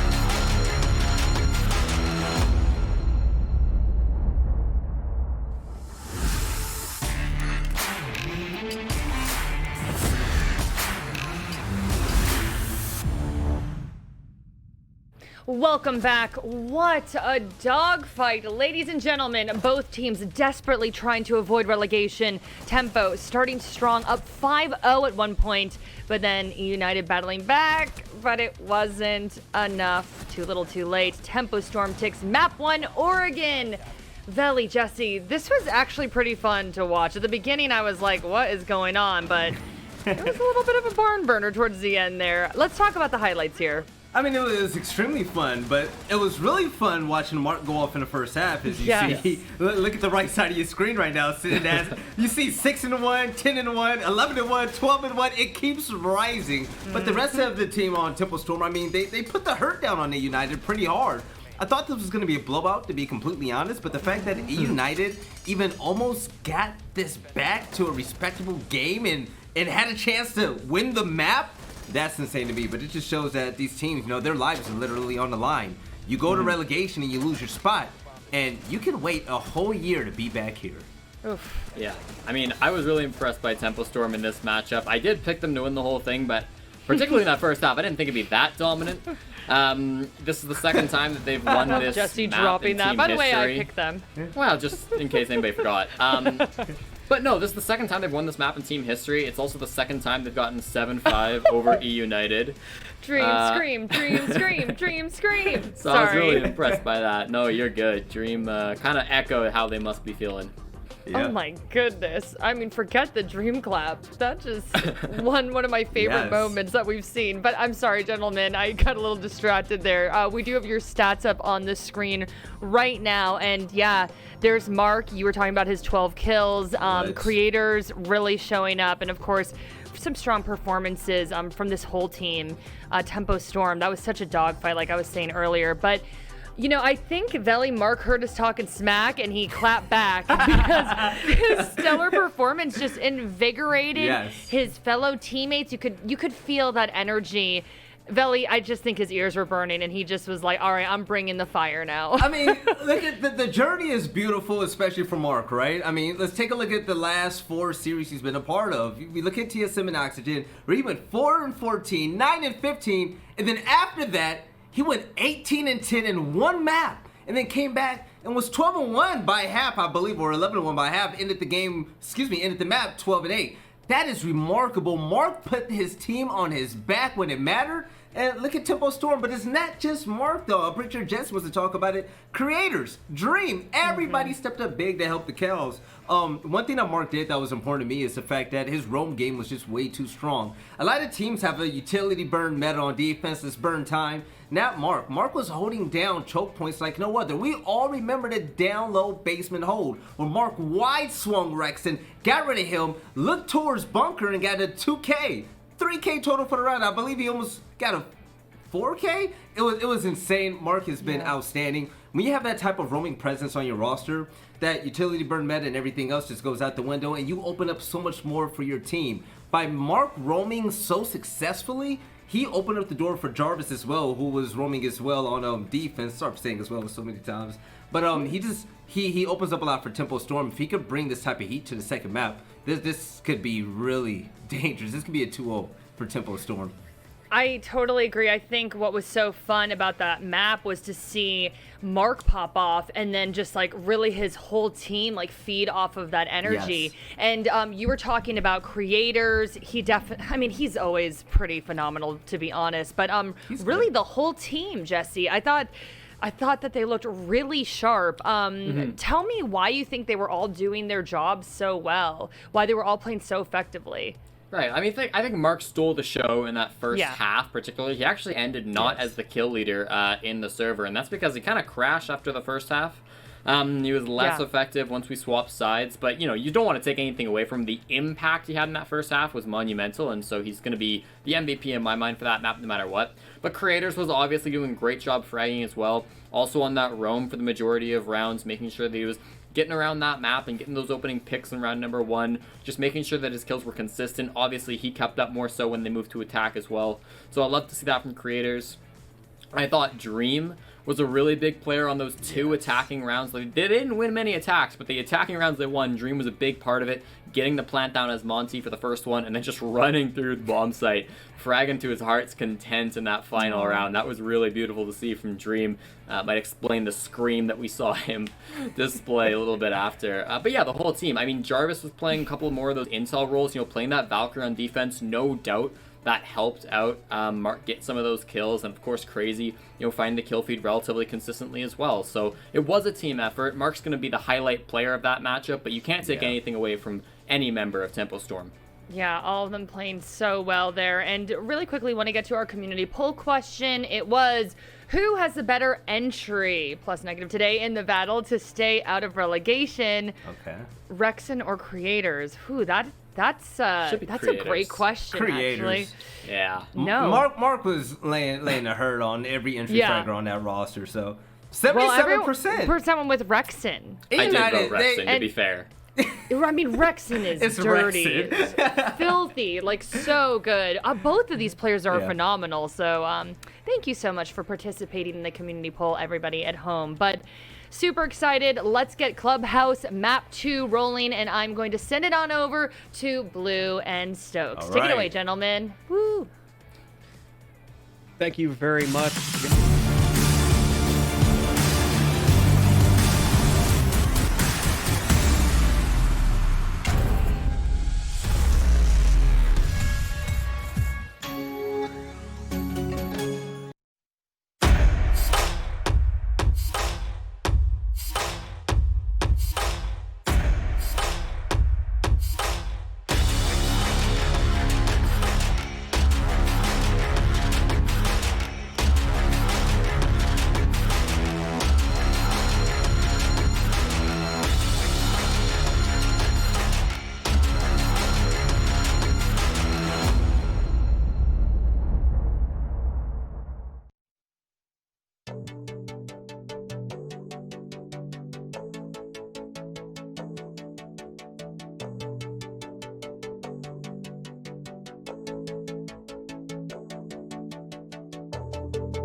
Welcome back once again, ladies and gentlemen, to eUnited versus Tempo Storm. We are just moments away from getting into the second map, which could potentially push eUnited into relegation for this season. But before we get to that, got some cool stuff to show off. Stokes has already shown you his. I've got a new one, though. Give me a second.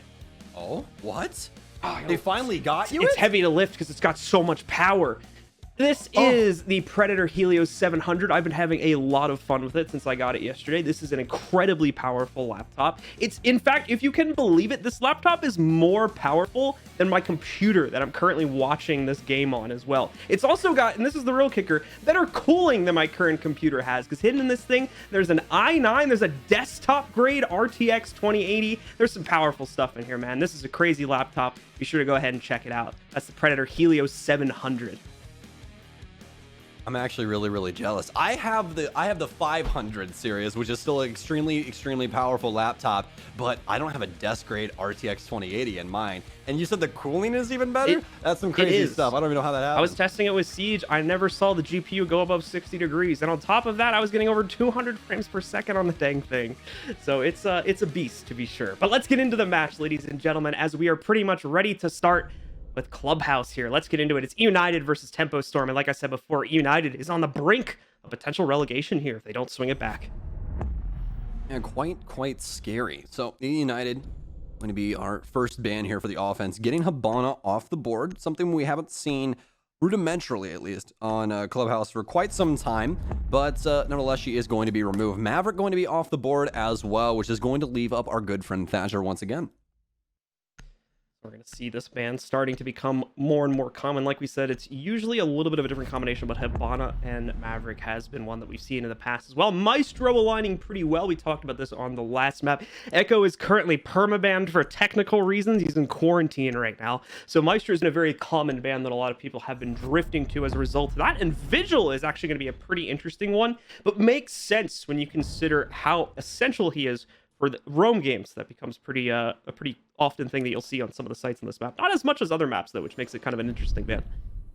Well, I think the main thing with the Vigil is that we've seen Vigil used a lot for prevention inside of clubhouse setups recently, most notably downstairs inside of Garage, as well as Cache whenever they hold that, when they're holding down a Master and Gym. We've seen a lot of those impacts underneath the floor to prevent anyone blowing open those Cache walls, and Vigil makes it even more potent simply because you can't get a beat on the guy. When he turns that backpack on, he's invisible to drones, so he can move around that room practically freely. All you can do is hear him. So now that Vigil's off the board, they're going to have to go somewhere else if they want to try and impact anything. As for eUnited, though, they're going to be starting on defense, and yes, they are going to be the blue team this time around, folks. Inside of the custom games, you can actually switch the sides on which you start. Doesn't matter what color you are. So eUnited going to be blue, Tempo Storm going to be orange here on the offense. Just make sure you guys know that, because I know typically speaking, it's the other way around. All right, guys, so to take a look at the opening setup here from eUnited, as they're going to be holding on the inside of Cache. Just taking a look at the operator lineup, things looking pretty much like what we've been seeing in the past. You'll do note that there won't be any wall denial here, but that also is not too far away from the common trends we've been seeing. Oftentimes, wall denial doesn't really lead to a whole lot here, especially anything beyond just mute jammers being placed to temporarily delay things. And this is especially true when you still have the Thatcher in play. So eUnited is going to choose to just not bring anything at all, and that's not going to be a bad decision. Attackers must locate Well, and defuse a bomb. eUnited setting up actually, well, exactly what I expected for this setup here. We're going to have Yeti as well as Grixer downstairs. Seems that Yeti is going to go all the way down main here, expecting, I'm assuming, one of these Tempo members to try and rotate through dirt, which is a usual thing on this map, but Tempo Storm not going to do so. Quite smart here as eUnited has already set up the barricade for them to try and go through. Obviously, though, with this amount of utility that they do have down here right now, eUnited are kind of worse for wear, as Yeti is actually still all the way downstairs with those impacts he could use to prevent Garage, but Tempo Storm mostly centralized around Jacuzzi for the time being. Taking a look at anything else that we might see building up here. Much like the last map, we're seeing kind of a slow broil starting to build up between these teams at the beginning of the round, especially when eUnited's been on defense because of how successful Tempo was, at least in the first map, at just generally winning out some of the early gunfights in the rounds when you've got players like Mar Craters and, of course, based on the last round, even Dream as well, really just hitting on all cylinders when it comes to individual 1v1s. eUnited is making the smart choice here by trying to delay and waste time rather than by trying to fight for early picks, as has often been the case. They're not all passive, though, as you'll see with the form of Yeti here, still lurking around the basement stairs, and he also has Grixer nearby to support, too. It doesn't look like they were going to try to make a play against the push coming in from Master side, but that's been called off now, and they're rotating back over towards the blue stairs, eventually to go up red, more than likely to support their teammates.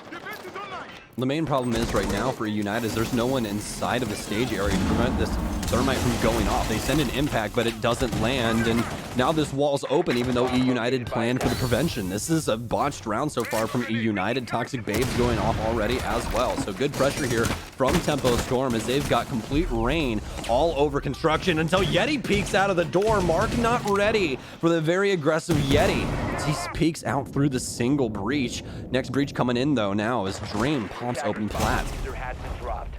Yeti's going to be able to pick up yet another kill here for eUnited as they continue to hold strong here. A little bit of an aggressive swing gets him another kill against the Tempo roster. Tempo down to 3, now potentially 2, as Dream's also been dropped. Maybe a possibility for him to get revived. He hasn't been confirmed just yet, but he's not going to be able to crawl off the side there. Alfalma ends up taking him down just off the smoke charge that's tossed out the window. Rexon will bring it down to 1 with another pickup, and Alfalma will seal the deal. It's a flawless round from eUnited as they get off to a booming start on defense with the successful defense of Cache. Quite scary there initially for eUnited when the exothermic was allowed to go off without a hitch, but eUnited immediately fights back. Some beautiful play there from Yeti, really contesting and getting in Tempo's face there. The frontline bruiser that eUnited needed, and Yeti was the man that was the call to honor there. So hopefully Yeti can keep that up throughout all of Clubhouse, but Tempo Storm probably not going to get taken aback about the same thing over again. Tempo has been quite aggressive throughout this series so far, and it doesn't seem like they're going to be stopping anytime soon, John, as we're dropping a thermite for a blitz. And Dream is making sure that we know. Yeah, he's really highlighting it for us. Thank you, Dream. We appreciate that.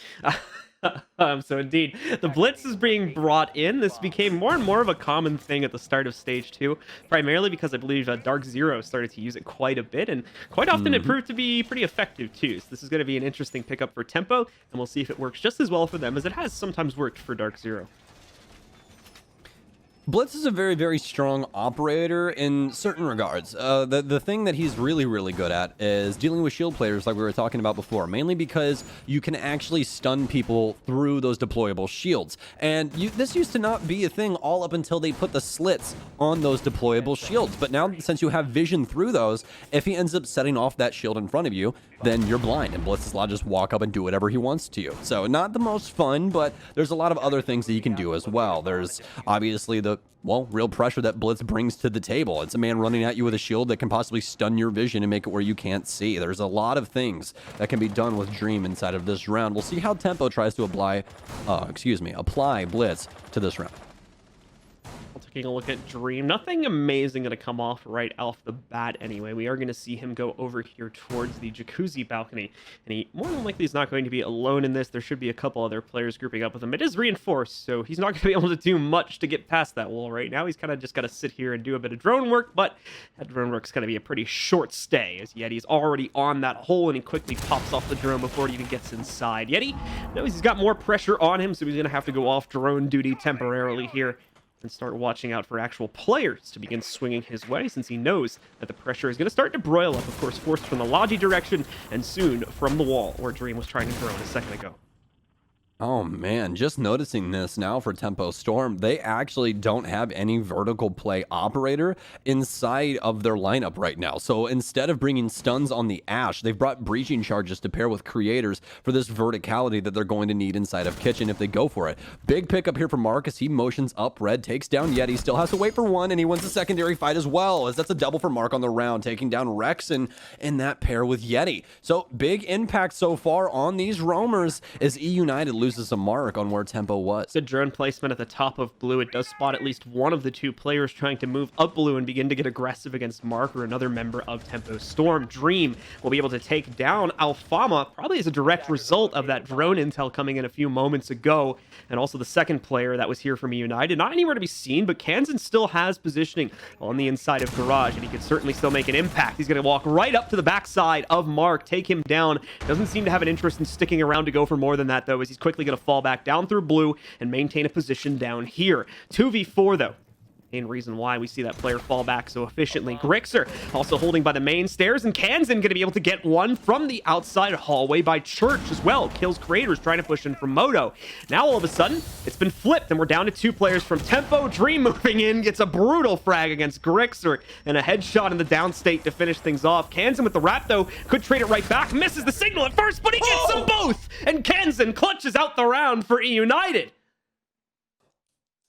Well, Smoke Criminal Kansan able to sprint right through there and picks up two big kills after Blitz had just done the same thing to his teammate. I thought Tempo Storm was going to get away with that one, but everyone losing track of every single member practically there, all except for Kansan. Knew exactly what was going on, able to rush through that smoke. Those Somas so damn loud, John, nobody could hear him sprinting in behind them.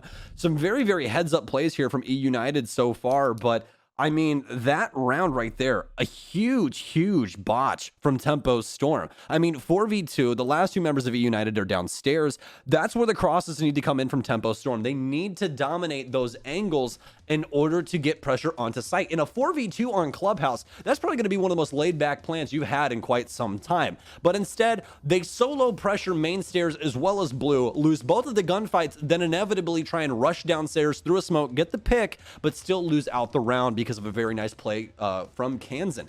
instead of just, well, I don't know, going for possibly a kitchen drop or trying to centralize your people so that you can trade things out. I mean, with the blitz in tow, he can face check a lot of things for you. I was just very surprised for the adjustment that they had there and what they tried to take. I mean, just pushing people to solo positioning inside of that 2v4 just begs for the other team to clutch. Yeah, there was a little bit of moto pressure, it looked like, right at the beginning of that, if I caught the kill position correctly, but that was like the first player to go down. So after that one is when it goes into that very two-dimensional take that you were just mentioning there, and we really don't see any other additional pressure avenues being put onto those two players. So they're able to just work the hallway, pick up a massive string of frags, and, you know, start bringing it back under their control as it ultimately goes down to the 2v2 right there. As you said, really a round that should not have ended up being that close, and definitely not one that should have gone into the hands of United. Props to them once again for turning around that 2v4, as that was some fantastic stuff. Those players, I think, both having to work multiple angles and doing so successfully for a good 30 to 40 seconds before one of them eventually fell there. If you guys missed it, we did have one player bug out in the loading screen, so we have to quickly rehost the match, and that's why you're looking at our faces again. Hopefully, though, not going to be too long before we're going right back into game with the scoreline, of course, intact. It's going to be a 2-0 lead for eUnited as they're taking a strong stride here on the defensive half of Clubhouse to start things off and hopefully get them back into this series. Well, both of the teams looking quite solid throughout the series so far, but Clubhouse proving difficult for Tempo Storm. They're only down 2 rounds, and obviously this map is defender-sided, but with these bans that we have coming into play, it's not exactly as defender-sided as you would initially think. I mean, with Thatcher and Ace on the board, that's going to open up quite a few things. The real thing that you are going to have to worry about, obviously, has to be that impact tricking that grows more and more prevalent, I feel like, by the day. But even then, it feels like Tempo Storm should really be picking up some of these rounds, most notably that last one like we were talking about, but I don't think that they're out of this fight just yet, especially with this break coming in. This is going to be some time for Tempo Storm to talk about what's going on and try and get these mid-round adjustments to be more potent, because that last round should have never have happened. It just seems like, just kind of looking back at the 2 rounds we've played here so far, as well as the attacking rounds that they also were able to play out back in the first map, it does kind of look like there might be like some issues with Tempo trying to control the situation on a low timer. I don't know if that's because comms are getting too chaotic and possibly there's some confusion happening amongst the players, or they just are not executing with enough intel, which could very easily be the reason as well, considering that a lot of these mistakes are happening with low time on the clock, so they may be kind of forced into these situations.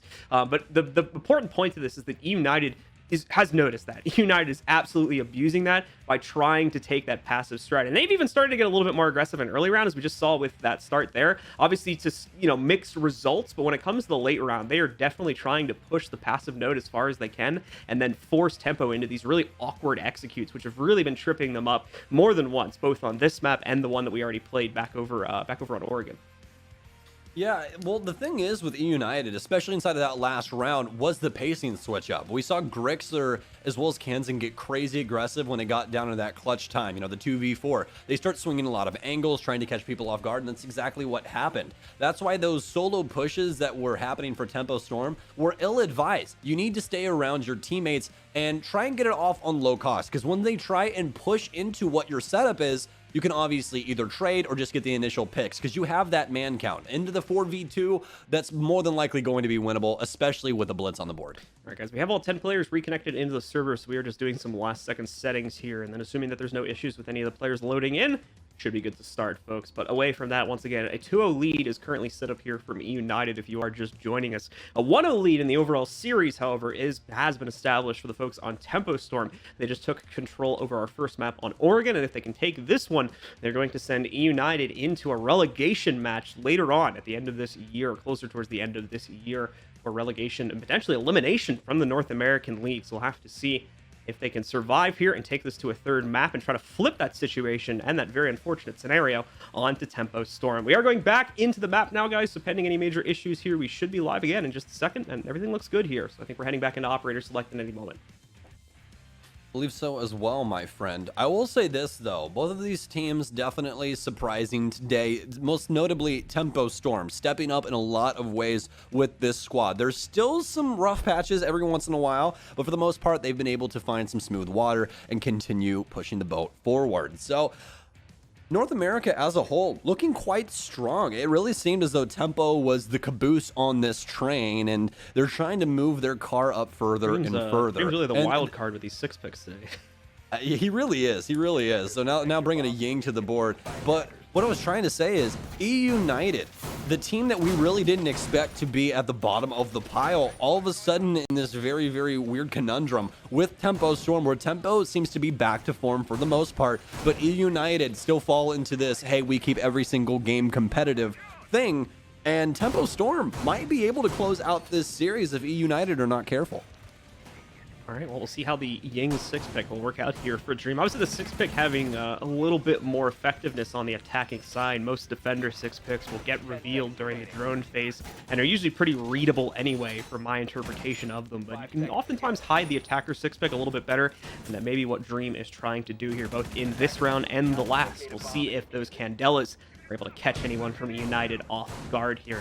Round's begun, and we've got Dream along with the rest of Tempo out on the board, so let's see where they're going to start with their attack. Yeti actually does have an angle to work off here if he wants to try and swing out for Crazy, but Crazy very well aware of the fact that that could happen too, so he is hard scoped in on that right now and will not become a victim of it. Yeti doesn't even peek it, in fact, so no scary situations building up there at the beginning of the round. Looks like most of the players from Tempo are rotating themselves over towards the Jacuzzi balcony to start things off and begin opening up some avenues of attack. We did have our observer going over towards the cache door there for a second, so you might have noticed that floor destruction. That doesn't obviously give you access to the floor below it, but it does let you impact trick from those from that, just that top destruction there, so it can still work to impact.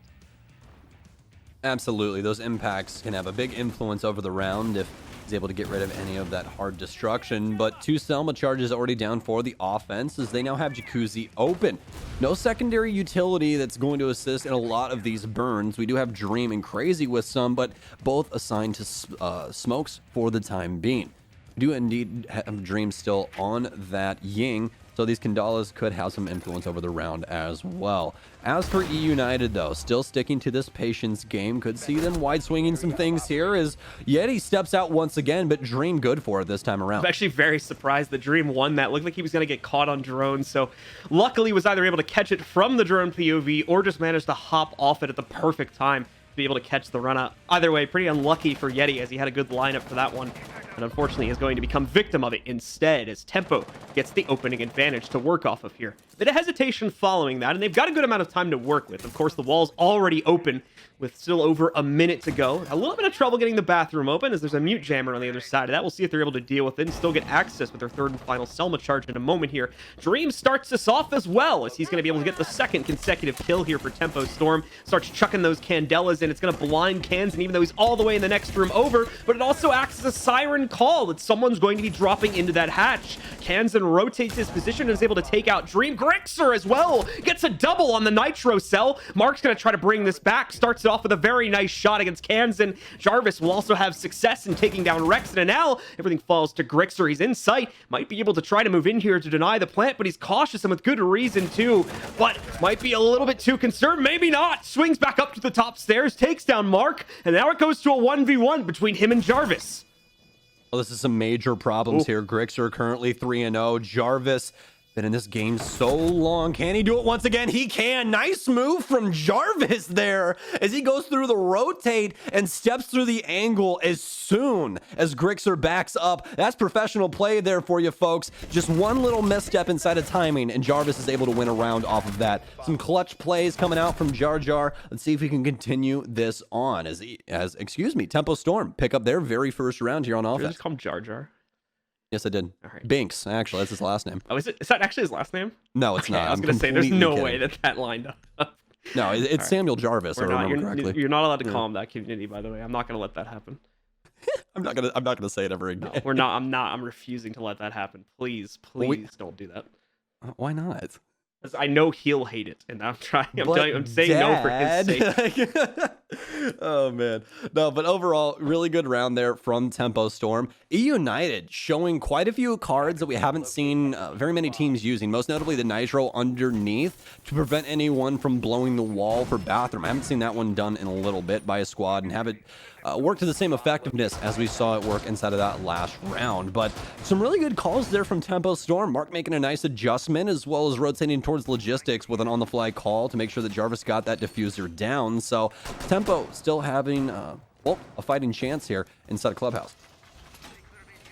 United, of course, still in control with the 2-1 lead, but now possibly approaching a risk of losing it here. But they do go back to the more solid of the two sites, and they were able to win for themselves. In fact, if memory serves me correctly, they won this round in flawless fashion when Tempo first tried to attack it. So we'll see if Tempo can improve their own attack here. Like we talked about before, the last round, there wasn't actually any wall denial. This time we are going to see it, though, coming in from Grixer. He'll jump onto the Bandit, but as I was saying during the first round, because of the fact that we've got both a Thatcher and, of course, two types of standard hard breach here, it shouldn't be too much of a task to get past Grixer into the batteries that he's put on that wall.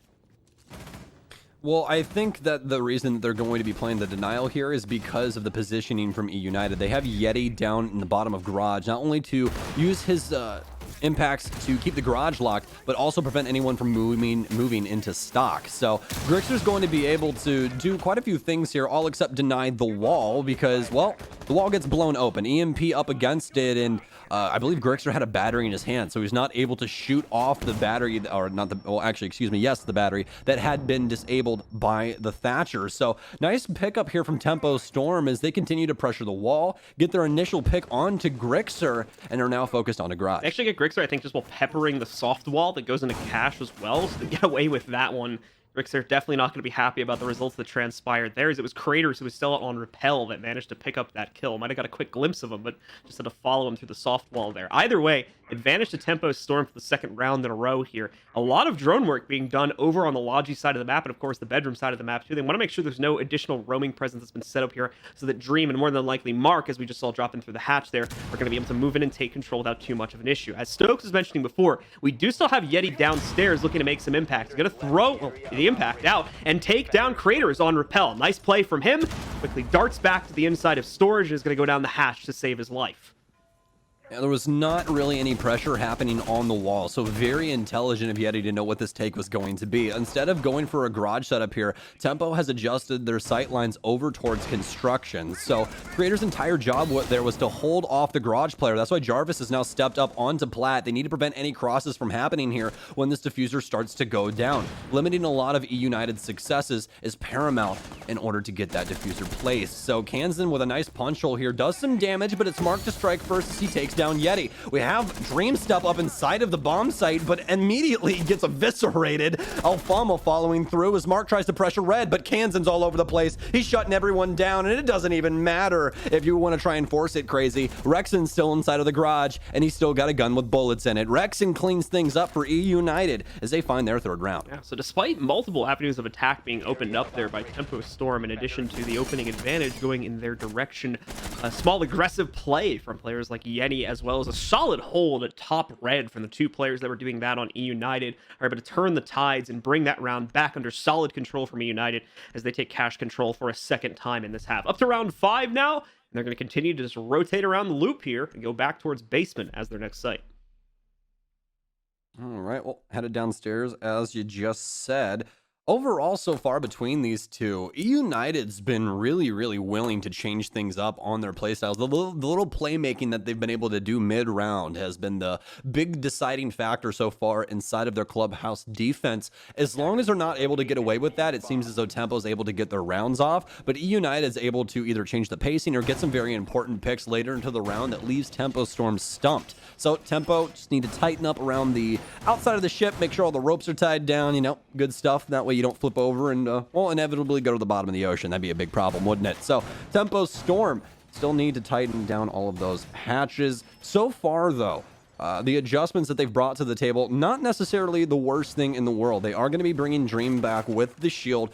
Most notably, though, his best 6 pick so far being the Candela-wielding Ying. That was able to find not only quite a few picks, but as well as use that T5 to good use. Well, while Dream is going to try to flash his way through the competition, you guys can flash your looks in-game. We've got all sorts of new bundles available in the store, like the NAL bundle that you see in front of you right now. Be sure to go ahead and take a look at some of those. Don't forget to purchase them. They directly support Rainbow Six Esports and your favorite teams. All those, along with all the great Rainbow Six share skins, now available in the store. T95, by the way, for that LMG. T5, T95. We have so many guns in this game now, man. It's something else. But we are going to have Dream pressuring Garage now as the Blitz seems to be worried about somebody playing inside of Secret, and he damn well should be. There's 2 eUnited members inside of here. It's a Jaeger as well as the Wamai of Yeti. Drone now coming in to try and assist. I don't know if the timing of that was just coincidental or if they just literally ran for the hills when they heard the blitz, but it certainly looks suspicious there, as eUnited are indeed going to retreat from their blue hull the second they hear that shield running down the hallway. So once again, a very turtley setup going to be the way that eUnited try to play the basement hold here, which is smart considering their extended roam the last time they played basement ultimately came back to haunt them, even though they were ultimately able to rally and win that round anyway. Down to about a minute and a half, about half the round still left here for Tempo to play off of. And like I said, they've got a lot of first and second floor control. But as is often the problem for both Tempo and really a lot of our teams here, they need to transition it downstairs. Thankfully, with this massive excess of time, that shouldn't be too much of an issue to at least set up the plan for the execute. Yeah, this seems like a much more utility-centric setup here for eUnited, leaning on that utility to try and prevent a lot of the things that Tempo Storm want to do, which means we're going to see Tempo Storm go about things in very similar fashion. Kitchen destruction on the hallway as well as the floor inside of Kitchen for vertical play to try and prevent a lot of things that eUnited want to attempt to do. We are going to have nice adjustment here, though, as Tempo Storm starts to work down dirt. Mark in tandem with the shield play. Dream as the first toxic bag pops off from the smoke, but we could see a rush from Dream at any moment in time. This shotgun's not going to have enough pellets to try and kill him on that shoulder. And that's exactly how you try and handle these blitz situations. But Creators on the other side of the map is motioned down Oil Pit, and he takes down Kansan and Yeti. That's a huge pickup here as Alfama and Rexon continue to try and hold down dirt. Tempo Storm doing a very good job of applying pressure from multiple angles. Rexon, of course, now being careful of the potential swing from blue here, too. Can't always full support his teammate, who's trying to fend off the push. Alfama, of course, is now out of charges, can no longer delay the inevitable, and in comes the push. Mark gets the first one. A bit of an awkward engagement at the end of the tunnel here, but Crazy's going to be able to pick up Rexon as well. Down to Grixer now in the 1v5 scenario. Plant is already happening on the inside of Arsenal here. Crazy's just seconds away from completing it, and he absolutely will not get interrupted here. Grixer is trying to be so careful with his positioning, but he's already taken a couple hits, is trying to stay hidden, but it's not going to work out. Mark finishes things off for Tempo, and they get a flawless round on top of it. Very strong round there from Tempo Storm, and more than likely not going to see a more utility-centric setup by eUnited again. They weren't able to get the initial picks that have been able to assist them in getting these rounds so far. And when Tempo Storm are allowed time, they're able to produce so much inside of these rounds. I really like the dirt push there with the Shield of Blitz. And Dream not necessarily doing the most there, just his presence alone really shifted eUnited's sights towards dirt. And I mean, Mark practically using Blitz as a moving half wall as he's taking down everyone inside of dirt. Had a little bit of an awkward engagement there with the Jaeger, but nevertheless, still able to bag and tag the round. Flawless round from them, and nice adjustments overall. eUnited going to head back downstairs. Not going to have too much of a change up, though. We are going to have the smoke mute combo here. I don't believe we have anything fresh here besides Rexon moving over to the Legion. No, I think you're right on that one. They're just going to try and slow down. More than likely, this is to slow down Dream's push, which would make sense considering how much he was able to push down dirt last time after we saw those smoke charges deplete themselves. So hopefully just trying to delay things a little bit further with the addition of the Legion. And the best part is with Legion, much like some of the other operators in the pool, he can kind of set it and forget it when it comes to some of his utility and kind of build himself up throughout the round, as that utility will regenerate over the course of the round before he gets to his maximum cap, which I think is 6 or 7 of the mines that he can have down at any given time. They lowered it from 8. I think it's 6 again. Yeah, I think it's 6. It might even be more than that. I haven't complained about Legion a long time. So. We'll see. I'm sure the Reddit analysts will get to us. Don't worry about it. Anyways, so not that it makes sense. So eUnited going for another realm setup here on the basement site, but this isn't the one that we're usually used to seeing. No castle brought for this lineup from the defense, so we'll see what their main game plan is here, as eUnited seem to want to hold onto the top floor for at least a little while, just to waste some time and eventually skimper on back to site. But we've seen that Tempo Storm are actually quite proficient at clearing this, as well as getting their own flanks off to have an impact on this roam game. So Logi Hatch opened up very quickly here by Mark. Not that that's a massive objective they have to worry about. No additional pressure put on it though, so Yeti still has full freedom to roam around upstairs here. Just quickly knifes away a drone. Gonna open up an escape vector and actually just gonna take it. Doesn't want to stay around for the fight that would occur from that hatch, or the wall getting opened a second ago.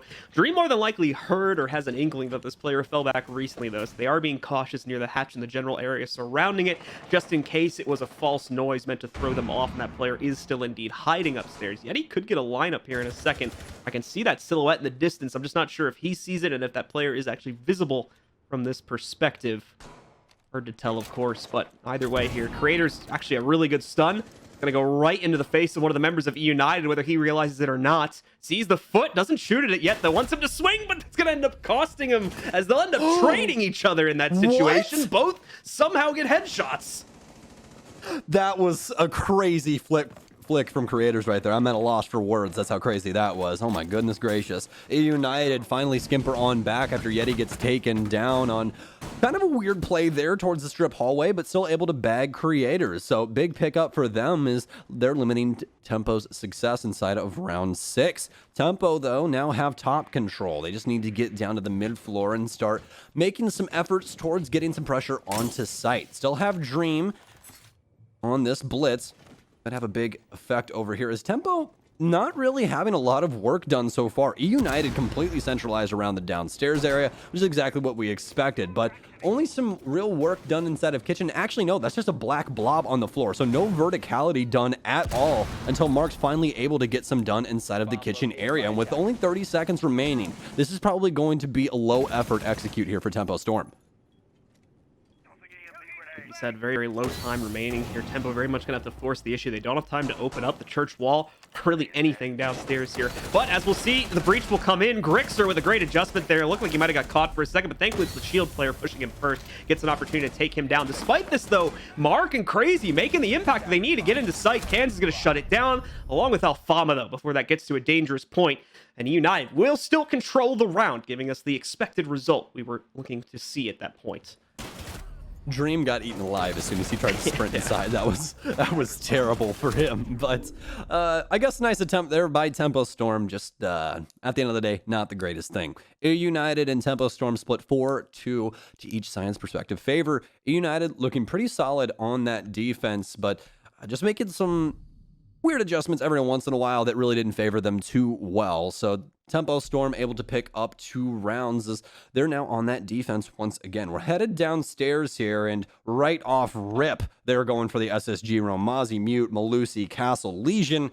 That's a nice setup to try and handle this overall. Probably going to see Malusi as well as Legion dedicated, well, mostly Legion's dedicated throughout the map, but Malusi is going to be dedicated downstairs just in case eUnited want to attempt to rush the site. All right, so usual triple reinforcement coming in right off the bat here for Tempo Storm as they're going to try out the basement defense.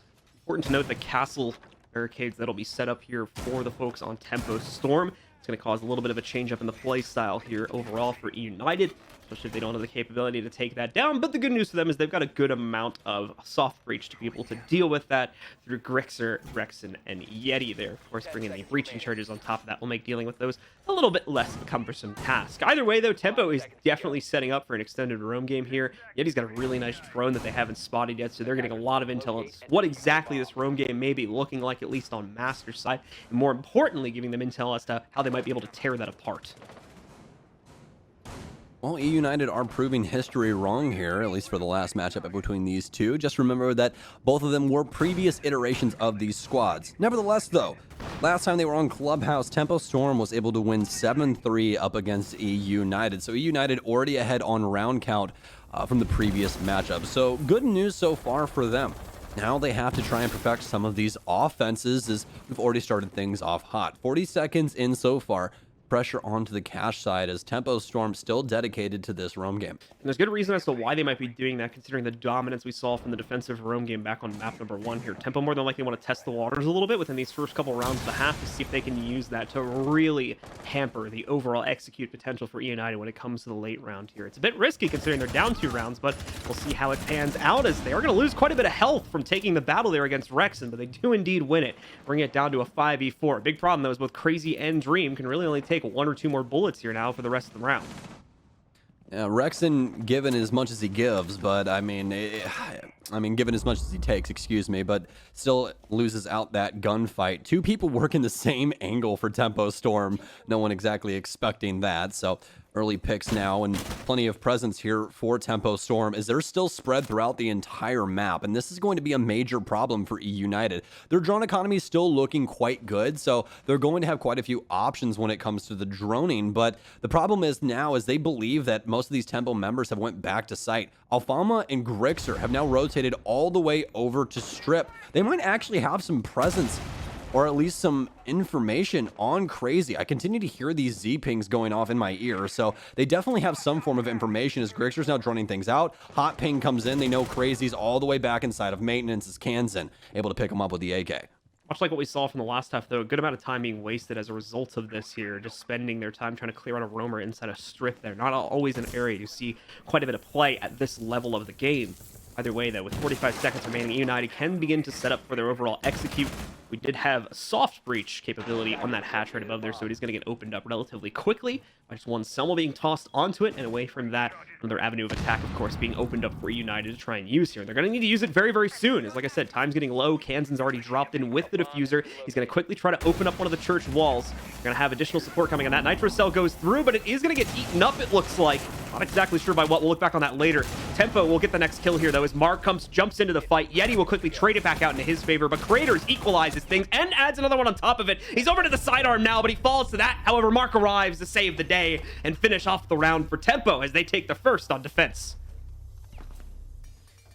Strong stuff here from Tempo Storm. Amazing roam game and inevitably shutting down the offense of eUnited. Looking throughout that round, though, it was really apparent as to how this Habana ban is affecting things. Finally clicking for me as well, so I'll try to explain it for you guys as best as I can. So the reason that we're not seeing a lot of Sledge being brought or Buck being brought right now is because of that Habana ban, as well as the Maverick. They're not able to get hatches like they once were, most notably with the Habana, so now they have to bring the Ace to compensate for that being off the board. So when they bring Zofia and Ash, they have to bring breaching charges for the verticality because the Habana is now missing inside of the lineup. So all of that, those throwables that they need in order to burn through this utility of the defense aren't there strictly because Habana's off the board. So it makes a very weird dynamic. I know I've been using that word quite a bit today, but it's just very awkward for the offense to try and deal with quite a few things. I mean, looking at the secondary utility brought by the offense right now, we only have 3 stuns here. Everything else is either a launchable, like what Rexon's bringing with his Zofia utility, or we have smoke still for Kansan. So they're really leaning on what Yeti's going to be able to achieve with these EMP grenades to try and get rid of these shields and things along those lines. All right, guys. Well, Tempo only one more round away from being able to tie this matchup up at 4-4 with them having the overall map lead. eUnited needs to step up in a big way now. This is the site where we saw really domination from eUnited's own defense, and now they're going to get an opportunity to test out Tempos here and see if they can hold it just as strongly, or if United truly is the master of this site, both on attack and defense. At least for defense, this was illustrated in the last half, and now with an opportunity to show it on the attacking side. For Tempo's setup here, not going to see anybody roaming out on the second floor too heavily over towards the master side. But the first floor is a bit of a different story, as we do have a little bit of presence, I should say, already established here for Tempo. Creator's also lurking in tunnel right now, too. So that was just an interesting note that I wanted to touch on right there. But he's already going back and is more than likely going to play to more standard positions over here on the blue stairs. Might have just been going out there to reinforce those. But no, that wouldn't really make much sense. I can see they're soft from here. So ignore my rambling. Well, eUnited already making quite a bit of progress on their offense. Have some pressure over towards Platt. They're working on the wall right now, but they have to worry about Dream Bandit tricking, as well as creators inside of Secret waiting for anyone to try and go inside of the lounge area to handle Dream through that vertical play. Concussion's in for Rexon now, is going to leave the wall open, and as soon as it's blown open, Dream adjusts over towards top red. So some nice crosses being held here from Tempo Storm. You guys can see Crazy and Mark both dedicated to that wall right now, just making sure that eUnited can't rush in. Mark, of course, continuing to wait for pressure to come in. He knows that the wall has been breached, so he's going to set up a few of his magnets in the event, and any flashbangs work their way out into the general area of the garage that he can hopefully fend a few of those off before ultimately coming to the utility from eUnited here.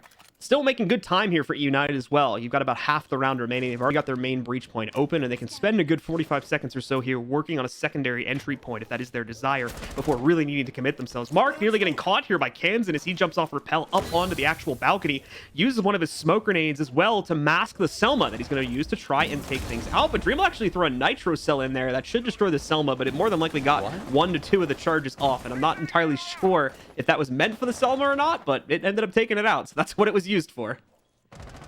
Well, actually, the crazy thing is it didn't take it out, and Kansan's got to get a kill through the angle because of it. It actually ended up opening the wall, even though he was a little late. Nitro, so either way, very, very weird there that ended up going through. Obviously, the initial one would have went off, but either way, eUnited with the first pick up here, and that's a big one. Now garage pressure for eUnited, but Jarvis has worked his way underneath. eUnited's definitely going to worry about this, though, and they have plenty of time to check that box, as Alfama's going to get lit up. Creators with a very nice shot, and actually Jarvis able to down the man with the diffuser from underneath, but Yeti cleans that up so very quickly. Now down into the 1 versus 4 for Creators, and it's done and dusted faster than I can finish my sentence. eUnited claim round 8 here as we continue to move forward. Convincing fashion as well there from eUnited, like I said, truly showing themselves to be quite dominant on that cache site, both from the defensive and the attacking sides, of the way that they were able to close things out there. A 2-round lead once again established for them as well. They conserved the lead they had back at halftime by trading out the first 2 rounds on defense. Despite that loss, though, Tempo does believe it's the best choice to continue to try and execute on that site before basement's unlocked on the next round, instead of attempting Master over on the other side of the second floor. So they'll relock into CCTV here once more and see if they're going to have better luck on a second attempt.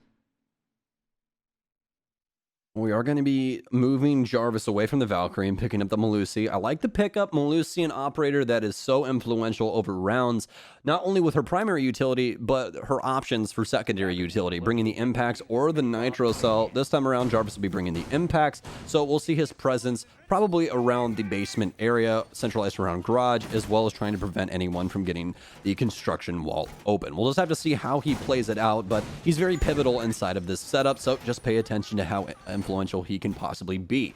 For Mark, though, he's going to be dedicated back upstairs with the rest of the squad, trying to hold things down inside of garage. Hopefully it goes better for him this time around, because that was really the end-all be-all for Tempo Storm inside of that last round that we ended up seeing, was that Mark got picked off inside of garage later on after some good utility usage by the offense to establish some new lines of sight, making it damn near impossible for Mark to stay alive no matter where he was inside of the rafters area. Usually when the initial breach gets open for CCTV, he's going to be stuck around R2, which is exactly where he's standing, well, previously with that ADS there. But until that next wall is opened up, Mark now has nowhere to go, so he ends up getting picked off. His OMI discs and nothing else besides the grace of God could possibly save him, and not even that worked out. So we'll see if they're able to hold down garage, and that's going to be the main linchpin here for Tempo Storm's defense. A lot of presence from eUnited on the rooftop right now here as they're still trying to set themselves up. Obviously a lot of work to be done as they still need to get the wall open, among other things here to set themselves up. Grixer and Kansan just quickly take out the security window here, or at least open up a bit of an angle to work off of from it. We're going to see one of the EMPs thrown. In fact, 2 of them thrown. One goes way over the top of the building from the looks of it there, and the second one does end up impacting, but it's not going to be enough for them to actually make the attempt at the hard breach just as of yet. Looks like one more should be coming in a moment here, and then they'll make the actual breach attempt here with Alfama on the Thermite being the one to probably open it. Well, it's a dance that we're so very used to. His Dream gets back on the wall, but he's immediately concussed. Oh, no. Very, very unfortunate. That door can work out. They ended up barricading there, but the problem was is that Jarvis didn't have a forward enough position to where the concussion would go off immediately when it went through the drone hole. So a little bit of a misplay there from Tempo Storm. Those concussions able to get the wall open, and a lot of worry for Tempo Storm right now. Half the round having been gone, though, at the very minimum, Tempo were able to delay the wall opening a little bit more, so there could be some hesitance, but probably going to lose that pretty quickly here as Grixer just storms right in, gets himself a double off the bat, and is possibly going to be able to make this a third one if he continues to push his advantage into either top red or the inside of cash. Holds himself for the time being, though, takes the smart choice and backs out here, knowing they've already got a good advantage and over a minute still to work with here. They're going to take a moment of pause. This does give, of course, a few seconds for Tempo to readjust as well and still get them into a better position, but if eUnited can set up a secondary angle of attack on this retreat, it may work out even better for them. There's a lot of positives still left for Tempo Storm. Dream doesn't have a Nitro Cell, so that's not the best thing in the world, but Creator's positioning right now, very, very important. I don't believe they've droned him out either unless they have a sneaky drone inside a garage, which there's plenty of spots for that, but if he's able to stay here undetected, then this could be the round-winning change that Tempo needed. eUnited still setting up to try and get this execute to go off. Plenty of presences. They were just previously inside of sight, but they've obviously hopped out. Dream able to get a kill. Here's someone hop inside, but the next gunfight not as lucky. Kansan takes him down as Creator's actually able to pick up one. Almost goes for two, but gets fragged out as another man hops inside of the CCTV window. Rexon with some nice refrags, though. Cleans up round 9 for eUnited and pushes them to map point. Still some great control there overall by eUnited. Overall, a great start, especially off of those 2 entries there, and I really like how they don't double down on that and take kind of an unnecessary risk pushing themselves into either cash or top red there. Yes, it could have led to more kills and they could have ended the round even quicker, but alternatively, they could have lost those players and lost the advantage they got if they committed more than one to it right off the bat there. So they take a smart choice, they back out, they spend a good 20-30 seconds re-droning the site to get double confirmation on where the players from Tempo are actually positioned at. Then they go back in, then they recommit, and as you see, it happens in pretty clean fashion there, except for 1 or 2 trades that go down. So they're able to take quick control of that round, and as Stokes said, set themselves up onto map point here. A potential tie now at 1-1 is in the future if United can get one more out of the next 3. Well, see if United can do it. If we do end up going to the last map as well, that's going to be Villa, which, funny enough, eUnited banned in the previous matchup in between these two. Again, all the way back to that matchup on July 15th. I feel like July 15th is just like when eUnited and Tempo Storm just started dating or something. Every single time I look up a date, it's always July 15th in between these two. So now they're married or whatever, however you guys want to ship it. You can figure it out, Twitch chat. I'm sure you guys got that one covered.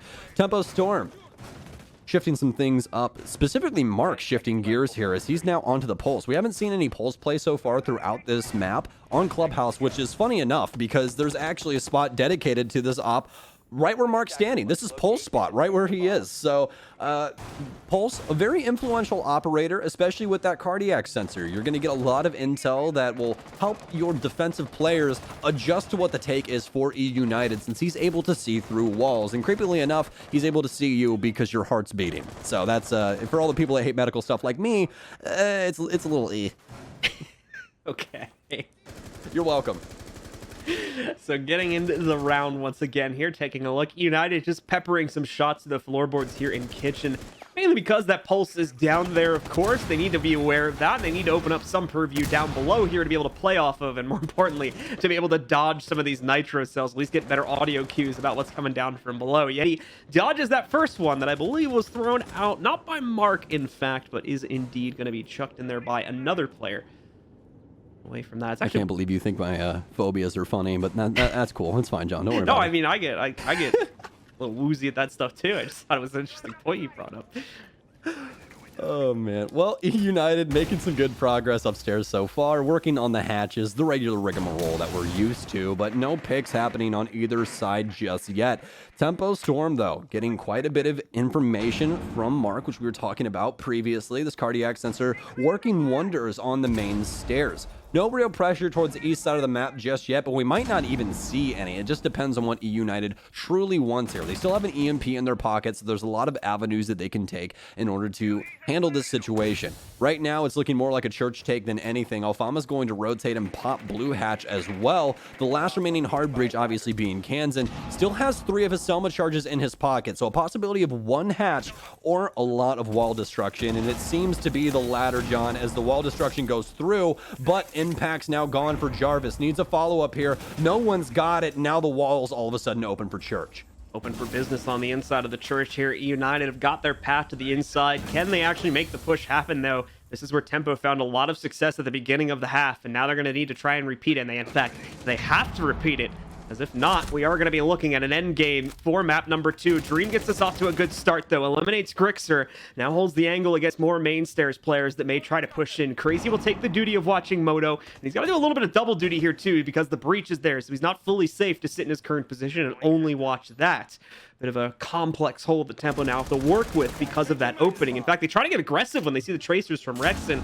They're not going to be successful. Nitro Cell is also a miss. Rexen, in the meanwhile, is able to take out Creators, and we'll see Dream once again there for the trade. Very much the player that's keeping Tempo alive in this round right now and continuing to waste down time. He's going to fall to Kansan, though. Rexen will continue to push the advantage forward. Kansan also gets his second. Everything's on crazy, but there's no time. He gets right in the face of one player, drops the box in the process, but looks away, giving away his own position to Rexen and allowing for eUnited to close out on map number 2 and tie the series up at 1-1.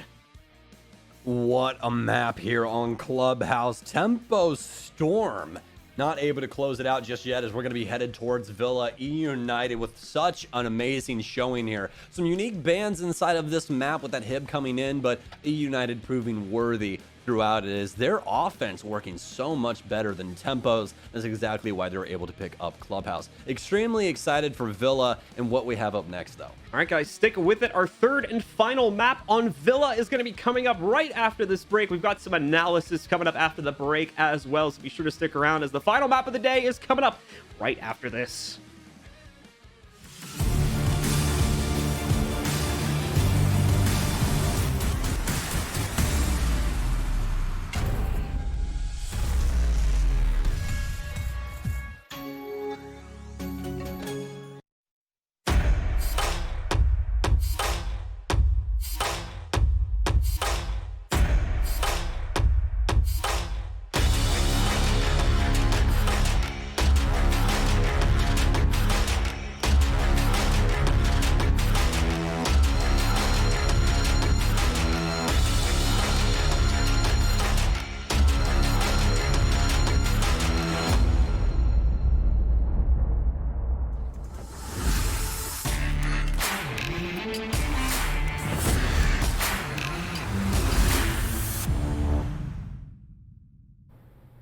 Welcome back. The battle to not be last rages on. eUnited lost map 1, but they said not today, Tempo, winning map 2 Clubhouse 7-3. I'm Jackie Jing. I'm with Jesse and Veli. Gentlemen, both of these teams determined to not go to relegations. Let's look at these highlights. You got that right. And you know what? I got excited at the beginning of the map. We saw Mark in a 2K, and Mark got on Ash, and I said, okay, Mark is going to do the same thing. But it wasn't just Mark. It was a full effort from everybody involved. Crazy Dream. But even take a look at eUnited. To me, Kansan, Grixer, and Rexen had a fantastic day. And to me, Kansan, he had some big plays, especially for a rookie, Jesse. Oh yeah, I mean, I think there were a lot of players that ended up with some nice plays. This was, I don't know, it felt like it went pretty long with, I was kind of shocked that it was only 10 rounds when it all ended. I was like, wow, there was a lot packed into these 10 rounds. Really impressed though by United taking down Tempo Storm. Probably, again, Tempo's best map they played over the summer. Now United coming back in and able to take this one off of them. Really impressive stuff. Okay, don't break the desk, man. Woo! Fired up. Yeah, my man is slamming his table there. I mean, understandably, right? As we've been saying all show long, so much on the line here. And we do have the stats up right now. And okay, Kansan. Let's go. Topping it there. 13 kills. You know, Veli, it's been Rexen, I feel like, when we talk about eUnited. But you were just saying it. Kansan stepping it up on map 2. We're seeing his stats there. There were some clutch wins from this rookie, and you kind of wanted to sound off on Kansan. It's kind of funny because you can't say Kansan without mentioning Rexen. Every time Kansan has a big play, it's like Rexen is right there helping him out. Now, the first time Kansan popped off to help his team get a really big win, it was a 3v4. It was Cash. I know you all remember, especially you, Jesse, CCTV. It was all about Kansan sitting behind a bullet hole. He knew all the pressure was coming in from construction. Mind you, 3v4. The round is looking like Tempo Storms. They're clapping, by the way, right? Kansan, he gets crazy half health. Dream walks in from construction. He kills him, but that's not it. It is the immediate game sense reaction when Kansan turns around and kills the hottest hand in the lobby. It's Mark rushing up cast stairs with Ash. The fact that he was able to get those many kills while Alfama and Rexen were cleaning up the other two, it was fantastic. We all saw the clutch where he walked in behind Bar on Church, got the 2K. But also, that last round, if Kansan didn't kill, I believe it was Dream and Mark, to help his teammates out when one was, I believe, down or dying in front of him, that round could have possibly went to Tempo, and they could have probably rallied back, but he's doing so well. So the NJRs, the Iconics, the Kansans, they're showing up in the biggest way here in the NAL, and I'm questioning, Jesse, is this the first time rookies have ever had this much of a significant impact in the Pro League? I mean, it's got to be up there. Like we had Faults and Merc come in kind of all at the same time. That was a big wave, but this is certainly, I mean, this is arguably bigger. It's impactful. They've just had such an impact, yeah, without question. I do want to talk about defense a little bit here. Okay. eUnited did pretty well on defense, Jesse, and you actually noticed some key differences in how these two teams specifically defended CCTV cache on map 2. Yeah, I mean, I saw eUnited defending here first, and they played it really smart. They played it really safe. They were allowing those walls to be open. They didn't commit too hard with the bans going the way they were. You can't really rely on those walls staying closed for too long, so they were fine to let those open up. But then when time got low, they bided their times. They kept their numbers relatively high, and when players started to run in, that's when they started to peak those breaches. That's when they started to get those kills, and there were some, fun plays thrown in as well. I'm talking about Yeti running out of stock and getting the player on rappel. That helped out quite a bit. So it wasn't standard just let's stare at a doorway the entire time. But it was a smart play of the top floor defense. And then when we saw Tempo Storm attempt this a couple of times in a row, it just seemed like they were way too out of position. They didn't seem as knowledgeable as the angles. They were going for swings that just didn't really make any sense. I really didn't like how eager they seemed to be to gain some sort of a man advantage. They weren't as patient as what we saw from eUnited. So it's just some small things, but really does matter when you look at the grand total of this map.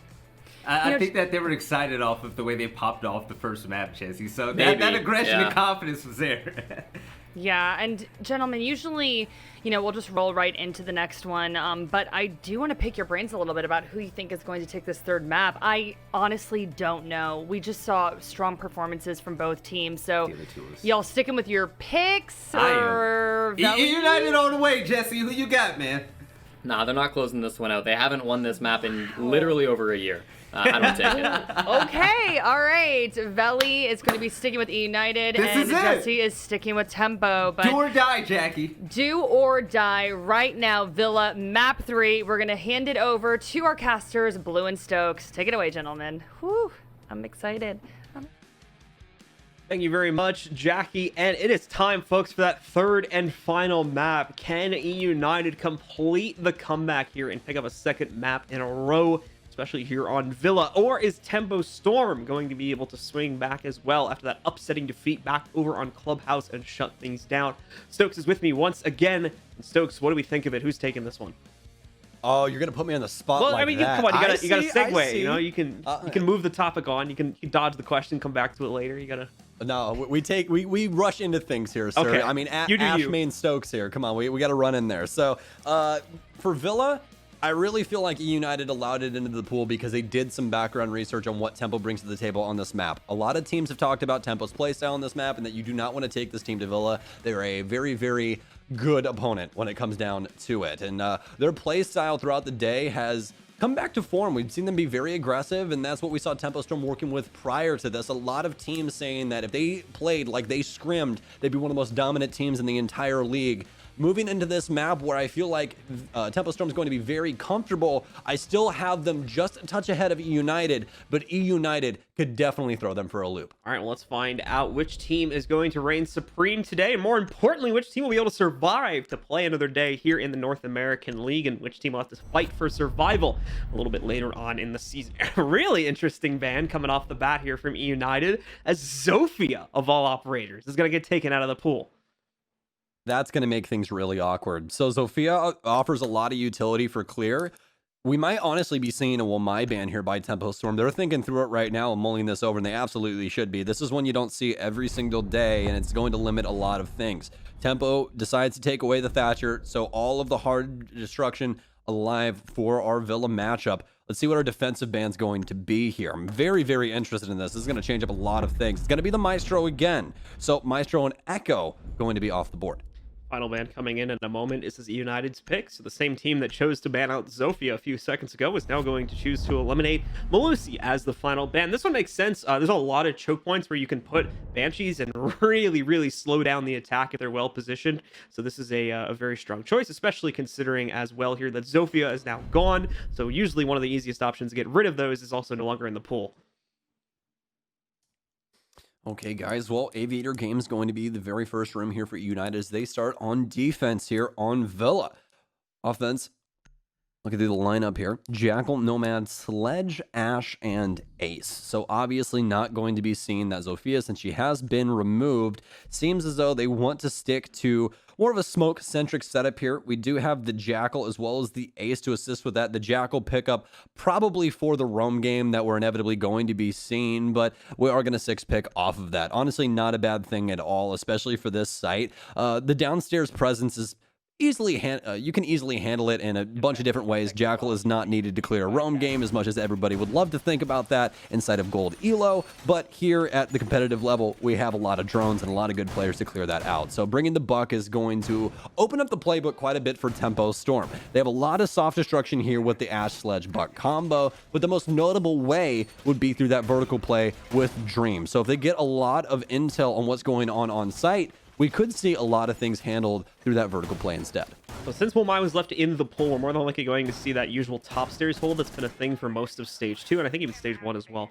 There's the reinforced shield to play off of there. Kansan, of course, will be the one to play onto it. He's got an ADS sitting behind the shield and partially on main stairs to support him. And of course, he can chuck out a few magnets as well, should the need arise for those, in addition to the barbed wire that's sitting at the bottom of the stairs.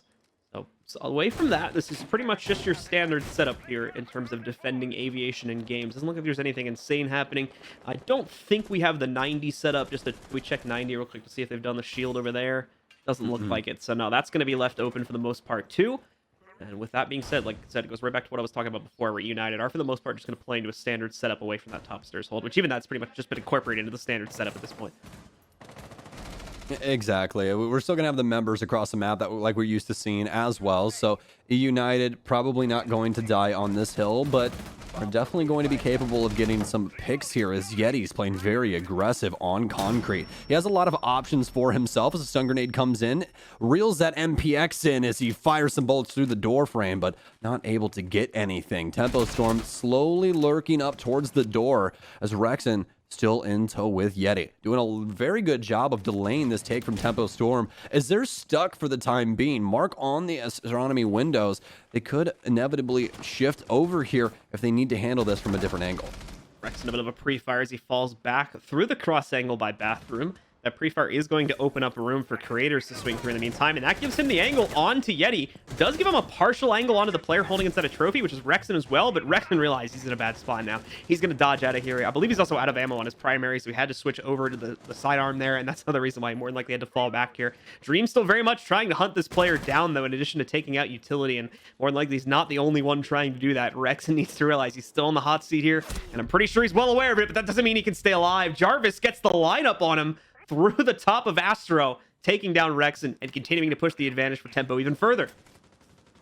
Big pickup there for eUnited, as that means that Rexon can't reassign any of these ADSs if he was able to get back to site. They're still going to have to go through quite the burn process to handle all of this, but apparently Kansan not thinking that Tempo was all the way up inside of the 90 already, and Mark steps out, bags himself a frag, and able to now get some work done onto the wall. This is looking like Tempo's round painted all across these walls. Frag grenade into gun vault, not able to do too much. Finally, Alfamo finds a shed of light here as he takes down Mark. Grixer trying to do some work through the soft panel for Study, not able to bag too much just yet as there's more toxic babes pouring in. That's going to be Alfama's entire kit, as I believe he's thinking someone's planting right now, but that's not the case. Alfama instead rotates into the 90 to try and find anyone down the 90 hallway. Still has one my disc to be able to assist him, but there is a drone that marks him out. Hops back into the vault to assist Grixer as he swings wide but gets eaten alive by creators. Alfama, the last man alive with no toxic babes, has to try and force the opposition. Still stuck inside of games as he swings onto the soft breach, but it's creators to put the last bullet inside of him, and Tempo Storm walk away with the first round. Alfama's got about 3 different players trained on him at that point. As you can see from the tracers here, very little chance he was going to be able to stop that plant, and even less of a chance for him to come out of that successfully with a win for his team. So good start from Tempo. Great work of hunting down the roam game from eUnited. This is something we started to see more and more from eUnited as we got into map number 2, and they started to build up a little bit more confidence for themselves. They started to extend out their net a bit more. That's obviously compounded itself a bit into map number 3 since, hey, they won map number 2, but Tempo very much putting them in their place very quickly here at the beginning of Villa as they take that out out right at the start and then have a nice easy 5v3 to work off of past that. Well, we are going to be shifting 6 picks once again, John. We're dropping the IQ and Dream with the Candelas coming back with the Ying. So we'll see if he is as effective as he was the last time that we saw them bring this. But since that very awkward Zofia pan coming in, we're obviously going to have to see some things that we're not exactly used to. Don't see Ying too often on this map, or really her played ever, but we've seen quite a few teams starting to pick her up on this offensive front, and I mostly think it's due to just how much utility she brings to the table. I mean, 2 smoke grenades as well as 3 Candelas, and even if 1 Candela is allowed to go off, that is still plenty to try and go for and execute. As for eUnited's defensive setup, though, bringing the regular lineup of criminals that we would expect for a trophy stat hold here, as well as those regular reinforcements. Rexon going to move downstairs, reinforce both of the panels inside of laundry, as Grixer is more than likely going to stick downstairs to play for some nitro cells. We do also have something a little bit fresher, as the right panel on the triple wall for Master has been left unreinforced, probably for a long distance gunfight here for Kansan with that T5 and the 1.5 scope that we've been seeing a lot of pros favoring recently. All right, so a lot of pressure from Tempo going to come in from study side off the bat here. Yeti, of course, looking to prevent this, and they should have been able to spot him with a drone run in. They're going to see him in a second. If not, if he tries to take out the drone, I think he got it. It's hard to tell, of course, as we lose the silhouette when they go off drone, so leave that for another day. Either way, Grixer also holding another angle on this one, too. If they try to swing over towards top main stairs to take out the player holding over here by the bookcase, as Rexon is currently doing, then they're going to have to deal with Grixer as well in the process of doing that. It seems they find out Grixer, though, even get a little bit of damage peppered onto him there, so that's going to force him back a bit more, and a few players from Tempo are going to end up repositioning off of that. They just end up going back down and jump on Repel, though, to try and re-peak this a couple seconds later. Yeah, Tempo not really having a game plan on how to adjust through this currently, and they're almost halfway through the round so far. 1 minute and 10 off the board as they begin trying to get rid of some of this destruction, or at least make their presence known on the south side of the map. Yeti and the rest of eUnited definitely know they're coming now as the smoke grenades go down against the soft wall. Rexon still playing inside of games here as he's trying to slow down this take. Currently trained onto the bookshelf hallway. Yeti in tow as well, currently playing inside of 90, doing a bang up job right now of delaying this offense here from Tempo Storm, as they still have not adjusted their sights. Trying to work in on the other side of the map, though, near top red, as Rexon's actually going to end up lighting someone up, but Yeti able to finally close down onto Dream, but not before Mark's able to pick up Kansan. The pressure's now over towards top red, as eUnited needs to try and find a way to rotate towards these Tempo Storm members. Yeti doing a very good job of shutting this down, but inevitably dies inside of 90 as he swings wide. Mark onto the triple kill as he's picking up so many kills inside of sight right now. Grixer's got to try and pick up the pieces. He motions in towards Trophy, gets aggressive, but eventually slows down, hops up onto the table, and now plays the bomb chassis angle as he inevitably waits for Tempo Storm to make their move. Grixer with some damage onto Creators. Nice pickup across the opening here through the arches. Continues on down the line, though, as the diffuser goes back and forth inside of this clutch situation. Mark starts up the plant. Grixer very well aware of this. Is going to try to swing out from bomb chassis. He's able to get both of them as well. A massive clutch in the 1vx from Grixer and gives eUnited a round they had absolutely no business taking control of at that point. Beautiful stuff from them. And they're back in the game just like that. Some insane stuff right there. Did not expect eUnited to end up winning that one out after some disjointed trading going on in between these teams, which led Tempo Storm to be up in man count that side, inside of that 2v1, excuse me, but still needed to get the diffuser down and eventually making it a 1v1 scenario as someone's dedicated to that plant, and Tempo Storm just not able to win out the gunfight that they needed to. eUnited gets away with a round they never should have had, and now they're headed towards dining and kitchen. Let's see if they can try and stack some more defensive rounds on top of this. We are going to have some interesting 6 picks as well. Most notably the Ying coming back in, but Pulse also along for the ride for the defense as well. He's known for this kitchen setup. Right, folks, into yet another round here. Tempo definitely not happy with the results of that one, so you can expect they're going to be looking for quick revenge here, but obviously things will continue to differ here as United shift their sights around more and more, and now going to be heading into the kitchen site, which means we're still going to have that upstairs presence on the inside of Statuary and Trophy. You can see the setup being made for that right now by players like Yeti, as they'll still be reinforcing those walls. Won't be to a massive degree, though, as obviously it's just a temporary hold, trying to waste time and prevent Tempo from getting map control more than anything else here. And then eventually those players will have to fall back and defend in the actual site.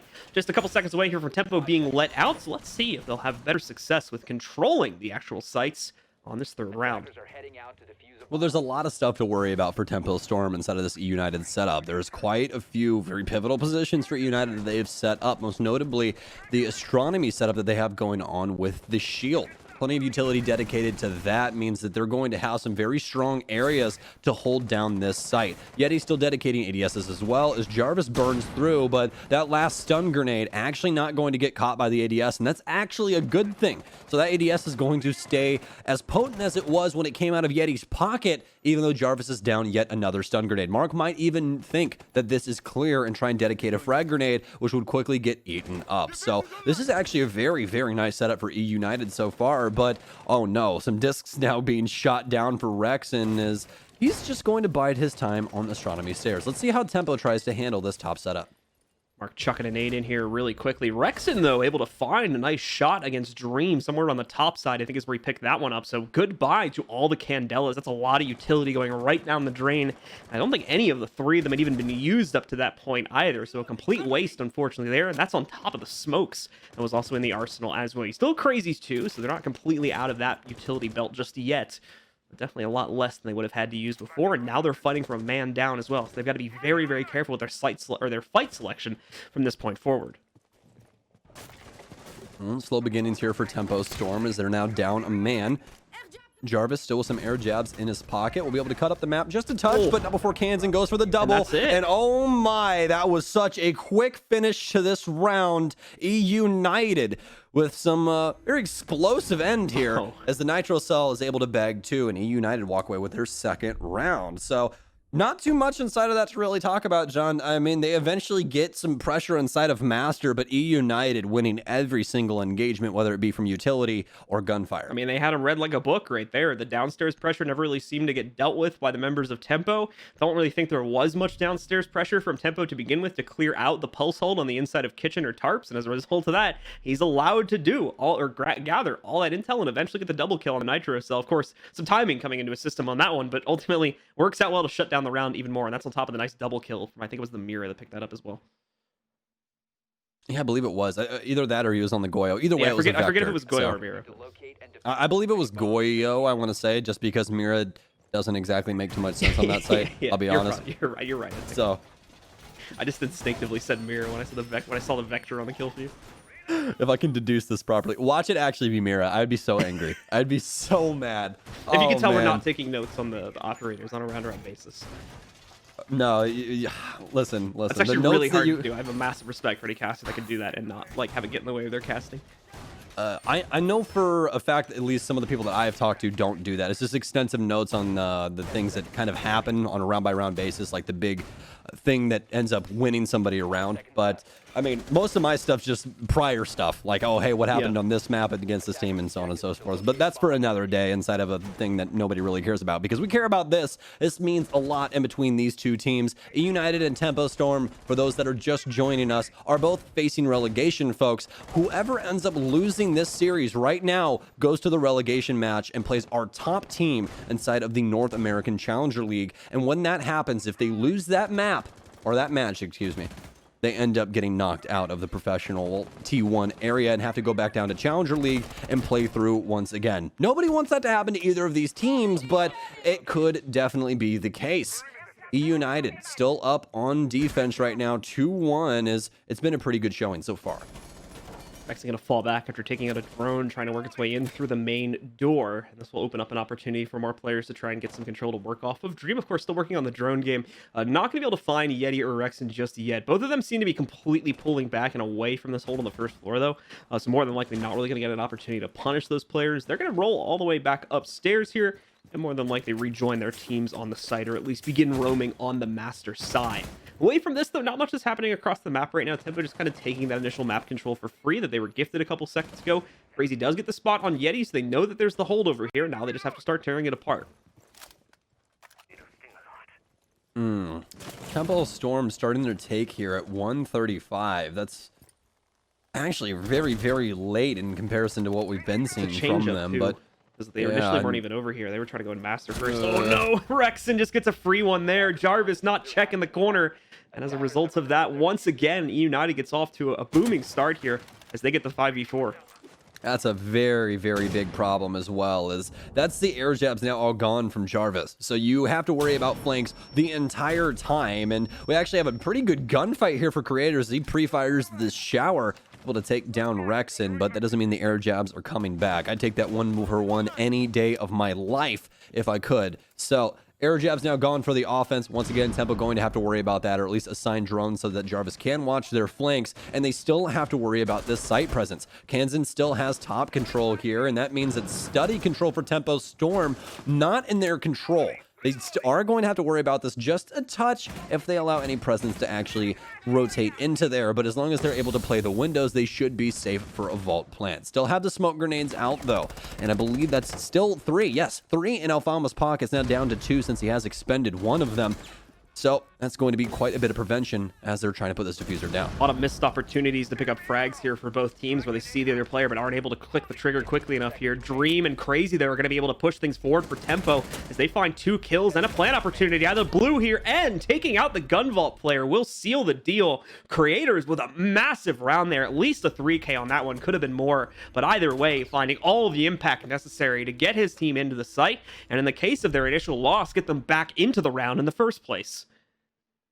Quite a scary showing there from Tempo Storm, but able to pick up the pieces. Good stuff there as we tie it up 2-2. Very nice execute as well, but it was mostly the firepower that was able to win them that round, and instead of the strategy, it was mostly just gunfights. So eUnited headed back to Statue. Can't exactly blame them. That AVG hold has been won twice by Tempo Storm now. They much rather go to greener pastures. We're going to have a 6 pick again from Dream, this time the Jackal.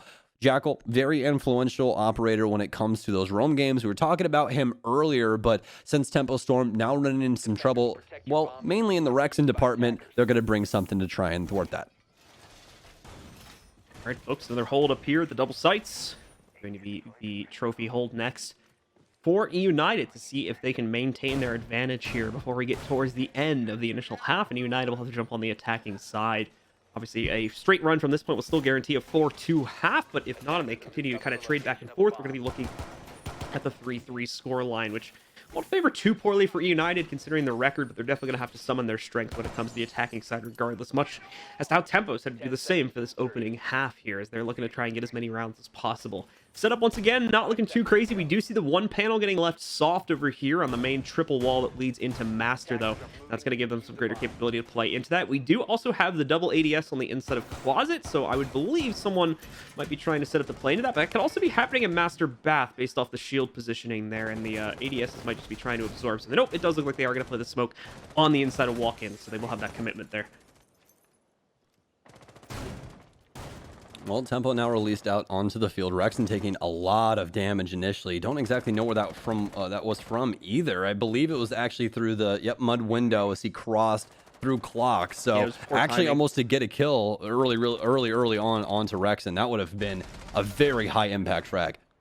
It was almost an accident from the looks of things too there, so not the first time I think that's happened tonight to at least one of the members of eUnited as well. It might have been Rexon that also suffered a similar fate earlier, but either way, Tempo getting off to a good start, at least in the damage department. See if they're going to be able to push that further when they find Rexon yet again. Away from that, very quiet beginning to the game overall here. Tempo definitely taking some control downstairs, but not really trying to move it closer to the sites just as of yet here. The same can be said for Alfama's hold. He's had virtually nothing thrown against him here at the windows, and it's probably going to be a little bit longer before that even starts to change up. The majority of Tempo's force that's actually inside the building is downstairs in that kitchen area right now, trying to set up possibly a down to top angle here. You've also got one on Raquel that's going to get spotted by a camera outside. That could be dangerous for later on in the round, but Alfama's been isolated. They know he's here, so he's got to be very careful. If he takes one step in the wrong direction, he could walk right into a player's crosshair that's holding down below in kitchen. There's a lot of layers to this eUnited setup. We've got presence downstairs, we have presence upstairs. Plenty of things that they can do to try and combat this. Still have ADSs as well, as Dream's going to burn one of them, but not before Grixer's able to get a Nitro Cell kill onto Mark. Mark having such a good showing inside of this series so far, so picking him off early going to be paramount for eUnited. EU still able to slow things down though, as they've wasted 2 minutes off the clock already and still have a lot of pressure throughout this entire map. Yet he can rotate at any time and probably have some really, really good, fragging capability on these players downstairs inside of Kitchen. Now having some of the Selma charges go off, but Alfama not going to be able to prevent it. They knocked the first one off though, as apparently Alfama wanted that hole to be created. So Kansan shoots it off after the first breach, and Alfama's now got some nice visual clarity into this nice little setup. But the upside down rappel actually going to prove to be his undoing, as Crazy takes him down inside of the closet. Dream looking for an entry point to get back inside of here. Now he's losing all of his teammates, though. This is going to be dangerous for any player to take a step from this point forward here. Leading Gumine, but he will quickly get that out of his foot as he moves in. Jarvis also joining things here. Dream with the equalizing kill to take out Rexon, but Kansan and Yeti combine for 3 within just a second or two of each other there to finish off the run for Tempo and give eUnited yet another round on the defense to put them ahead at 3-2, heading into the 6th round, the final round of the opening half. United's done a bang-up job of sending Tempo off kilter.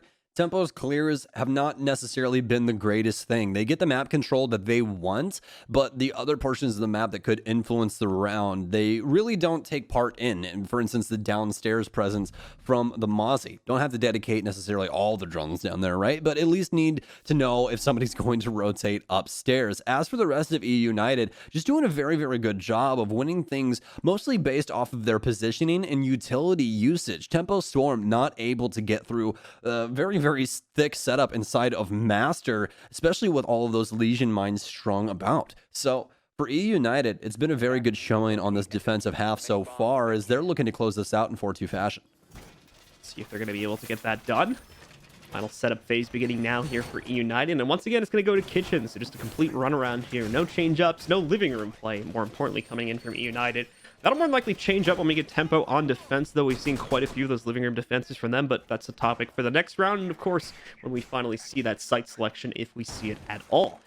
This was played pretty standard by the folks from eUnited, as have most of their site defenses on this map, and I would expect nothing different when it comes to this round's play here. The extended hold working its way over a bit, defend against any pushes from the connector. You can see the reinforced shield on the inside of Trophy there, among other things that the players from eUnited are trying to set themselves up for, so they can try to hold these upstairs rooms for a little bit longer before Tempo eventually tries to take control.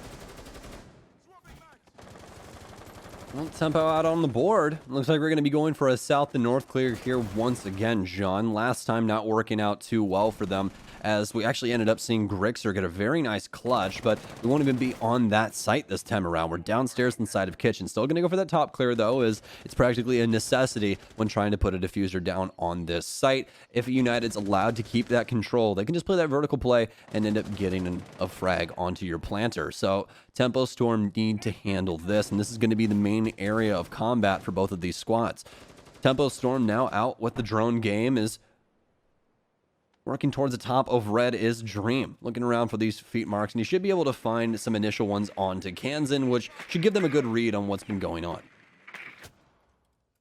Minute gone from the round, and much like many of them in this half, it's been pretty uneventful to start things off with here. eUnited not really trying to force the envelope on their roam game to try and pick up kills against Tempo, and Tempo, of course, being very careful about their own positioning. Yeti having to dodge a drone for a moment, and Dream getting the lock on to one of the members of eUnited here. He's going to isolate the position of Wamai, being played by Rexon. Not too much of a problem for him, though. He's in a pretty safe spot, so as long as he doesn't swing too wildly in any direction, he'll be good there. Very unfortunate for him, as I believe the ADS was already burnt, but ended up knocking that ADS off the wall if it was still alive. They still get the pickup, though, onto Yeti, so that means Rexon's got to abandon his positioning on Astronomy Stairs or risk dying. Dream will pick up his feet, though, so now they know exactly where he is, and that means he needs to move. Can't stand flat-footed. Rexon got to worry about that verticality, so you'll see him continue to move around as long as he continues to get hot pinged. Nitro Cell out for the pulse to read off of. Grixer could get Alfama some kills here, as Mark is motioning towards it. Might be an explosive finish for Mark. Nitro Cell goes off, not able to get him as Mark dodges back deeper into Master right before the explosive device detonates. See Dream still trying to set up a top-down angle for Tempo to work with here, just in case someone is trying to hide below. And he's right to assume that. Finds out Rex, and because of those holes that have been made, would have been able to see him through the hatch too. But hey, gets the job done either way. Takes him down, and once again pushes the advantage further for Tempo. Opens up a good possibility that we could see this round be going to the favor of Tempo. But they've got a lot of work to do still. Only 25 seconds to make it happen for them to get into the site. They don't exactly have good positioning, or rather good intel as to how to do this. Kansas is going to be able to take out Dream now in an exchange from getting a bit of revenge from earlier. Mark, though, quickly takes out Alfama, but it's not long before Grixer as well is able to take out the Planter. Crazy because of the breach in the wall right there. They can see them coming in through Laundry nice and easily. Grixer gets himself another one. Now let's add another one on top of that. Almost gets 4, but Craters finally takes him down, but he's got no time left to isolate this final kill. Oh, he nearly gets him through the wall with nearly 0 intel, but no, he survives on the timer, and eUnited get the round instead.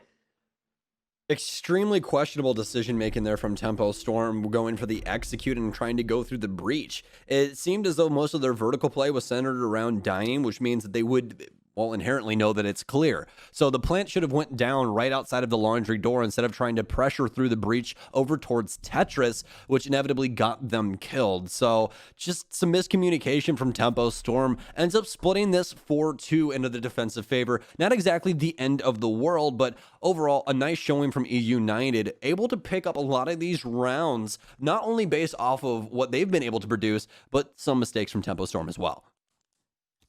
All right, guys. So United setting themselves up with a good scoreline here to work off of from their attacking side. 3 more rounds separates them from victory here. And as I've said many, many times tonight, ultimately survival in the league for the time being until they get into their next matchup. Tempo Storm now up against the wall on their last footing here to try and keep themselves out of that relegation position. They need to come back as well. With a very, very strong defensive halves we've been seeing with them throughout the series, there's still a chance, at least in my book, that they could come back here and take this map for themselves as well. Over here into Aviation and Games for their initial site choice. Just taking a quick look at the operator lineup. Not going to, or excuse me, we do have the Wamai, so once again, expect everything to be played pretty much as you would normally expect it here. Crazy. Also jumping himself over onto the Legion means we'll have quite a bit of interruption going in here against United if he's able to place those goo mines appropriately. Oh, I like the setup that we're seeing from Tempo Storm over on the trophy side, reinforcing the left and right panel, but not the middle, and that's going to help out Crazy with some of these engagements here. What were you going to say? Both panels getting left soft over there at study, by the way, or is it just the one? It's both of them, actually. Wow. Both of them soft, and that's That's actually going to be a pretty big problem because, well, number one, Rexon just rushes up the staircase, able to pick up one. Creators, is he able to follow through? He's not, but immediate refrag here from Dream, and he knows he's down one as well, so Rexon gets picked up from that Toxic Babe. One of the fastest 3v3s I've seen in a very long time, and all of a sudden, eUnited down to Kansan, Grixer, and Alfama. Utility looking quite strong, though. They still have the soft destruction as well as the air jabs to prevent any rotates, and they have hard destruction, so all the boxes checked. But Tempo Storm, more of the same about what we said with eUnited. Their utility looking strong as well. Mark not going to be able to spot out that drone, so his position and the shield will more than likely get revealed. It'll be doubly confirmed by the drone that just peeked the doorway. Mark going to be found out from the bottom. Nice shots by Grixer, and eUnited now have their advantage back again after that sea of skulls popped up at the top of main stairs at the beginning of the round, and them having to be put into a bit of an awkward spot after that. Crazy, hoping he gets lucky there with a pre-fire out the door, is not going to find. Chucks one of his impacts at the doorway there too, hoping, I think, to knock out some utility or maybe a drone or something, but either way, it's not going to catch much there. And now they'll continue to wait this one out, as, believe it or not, there's still a minute and a half left in this round for eUnited to actually execute. Well, a lot of the time, but the biggest problem is that they don't have any drones. The only people with drones are Grixer as well as Alfama, and they only have one. So when these drones get shot like that, they're all of a sudden down to one, and inevitably none if Alfama eventually moves his forward. But don't mess it up, Alfama. Yeah, well, we'll have to see how that goes. Still plenty of utility once again for the offense. For this execute, it's really questionable on exactly where they're going to end up going. That was both teammates. Don't worry. I just realized that as you walked by. I was like, oh wait, no, we're good. no, it's crazy going towards main. Don't worry about it. We're good. Map 3, we're getting to our end here. It's all good. Still have some frag grenades underneath as Tempo Storm continues to spin around the site. eUnited not really putting the pressure on right now, and they're really leaning on this timer, and why not? They still have man count in their favor. Dream taking quite a bit of damage from one of those frag grenades, but Crazy gonna get a really, really needed kill. The executes for the top of main, and now Crazy's down to Dream down to only himself as well as 1 HP. This is gonna be a very big problem. No toxic babes. He's able to get the initial frag here, but this might prove very, very problematic. Alfama with an AK-12. So many rounds inside of this thing, but doesn't know he's playing the shield. Oh, the air jab there as well. So either way, Dream probably going to die, but Alfama quick enough to the trigger to catch him before he gets out the door. Great attempt from Dream. He had a bad wrap about 30 seconds before that fight began because he got hit by the frag grenade from below and got knocked down to such low HP. After that, of course, being hunted down in the 1v2, comes so close to victory and nearly wins it on the timer as well, but it's not to be had on this round. It's closed out by eUnited. They push their advantage even further. Now with just 2 rounds to go here. Tempo not favoring a replay on that site. We're going to move over to Trophy and Stature next instead. Very, very awkward round that we just had right there inside of round 7. Mainly due to the main rush by eUnited, just bullying their way up the main stairs. It was handled very well by Tempo Storm, which led to the 3v3, but the amount of time that eUnited had left on the board and the utility they had at their disposal proved to just be too much for Tempo to withstand. Some very nice frag grenade placements, as well as some damage done through other means, ended up just slowly fading Tempo into non-existence. eUnited picking up yet another round here. 5-2 right now as they're starting off the offense looking quite strong. We're immediately going to shift sites though, John, as we're headed over to Trophy and Stat. I like the change up here from Tempo Storm. Things are getting more dire by the second. If eUnited is able to pick up this round, Tempo Storm has to go 5 straight on defense in order to secure only overtime. That's not even the map. So there's a lot on their head right now. A lot being built up by Tempo and a lot being built for eUnited here. Oftentimes the problem for eUnited is the closeout, but that may not really be much of an issue if they get themselves a 6-2 lead to build off of here. And like you were mentioning, a 5-round deficit between them and their opponents, giving them that many opportunities to try and actually close out the map. Alfama working quickly to drone things out as quite a few of his teammates won't be too far behind on rappelling up to either the first or second floor to start putting some pressure into the master bedroom and bathroom area, as well as, arguably more importantly, putting some pressure downstairs into the kitchen areas as well, just to try and clear out the roam game, if there is going to be any. As you guys can see there from the silhouettes, there's not much here. The folks from Tempo are playing a very horizontal game right now, with their roam structure being established towards the other second floor site, instead of trying to play down below in the kitchen, as we sometimes see as well. Well, eUnited's lineup looking very similar to what they were bringing prior. We do have Grixer now on the G8. Oh, I mean IQ, my bad. So we'll see how well that works out for them, especially with Grixer running this. Currently 11-4-4, and this guy has not been missing his shots today. Who better to give such a powerful, powerful gun on the offense? So eUnited now having pressure from underneath, and most notably Grixer downstairs. This IQ going to be very influential if she's able to get rid of any of these electronics from Tempo's side. Most notably the ADSs is what he's going to be looking for, as well as these mute jammers. Creators with a close hold on the top red stairs too, so he'll sit there and wait for an opportunity to impact. Now they've seen the shots coming from the IQ. They know that there's presence downstairs, but because they have some of these small top-down angles established here, Mark's going to try to utilize those to take out these players from United instead of having actual roam presence down there. First attempt to trick things out there from Jarvis. I don't know if he caught anything. We didn't see the other side of that, but there is a Selma used by Alfama, so I would assume he was successful in taking out one of those. Can he get the second one, though? Is this going to roll in? And indeed, he does. That will prevent the initial breach. He does not have a third impact, though, so the next one from Alfama should be relatively safe, as we also don't have any additional impacts on the defenders. Could throw a Nitro Cell over there, but there's no one nearby to do that, and that would probably be a waste of utility, so not going to use it there. We've been seeing a lot of teams on defense for this setup bring an extra pair of impacts that have been working out really, really well for a lot of these takes. Really stumping the offense when they run out of those Selmas, but this time not going to be the case. United get the wall open, but that doesn't mean that tempo is all of a sudden going to slow down. Only 35 seconds remain for a plant to happen from eUnited or for everyone to die. We'll see which one comes first. Well, Dream, quite a bit of damage dealt to him, but not enough to actually confirm the frag just yet. He motions out of astronomy, but oh no, Tempo not worried about the split here as Crazy goes down. Alfama able to take him out as that motion was ill-advised. Kansan pushes it even farther, but with very minimal time left, this plant needs to happen now. Alfama, the man to put it down, but can he motion in? Spray pattern onto the AK, but no, finally able to clean up Mark, but not before the damage has already been done.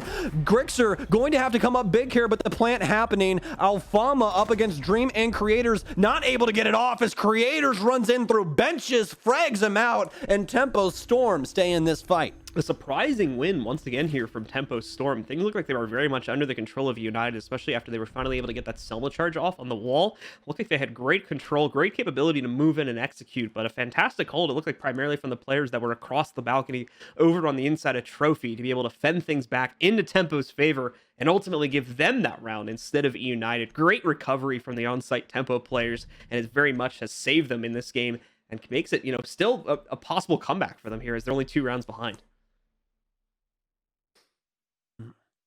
That round overall just it really seemed as though it was inside of EU's favor initially, especially with, as you said, like the walls being broken up and everything after they got the wall open with the ace. But the thing is, for me, is that Tempo just really didn't respect any of the new sightlines that were established by the offense. That was the biggest shock for me on why they won the round. There were so many missteps that happened by Tempo Storm just not respecting what eUnited was doing with the map.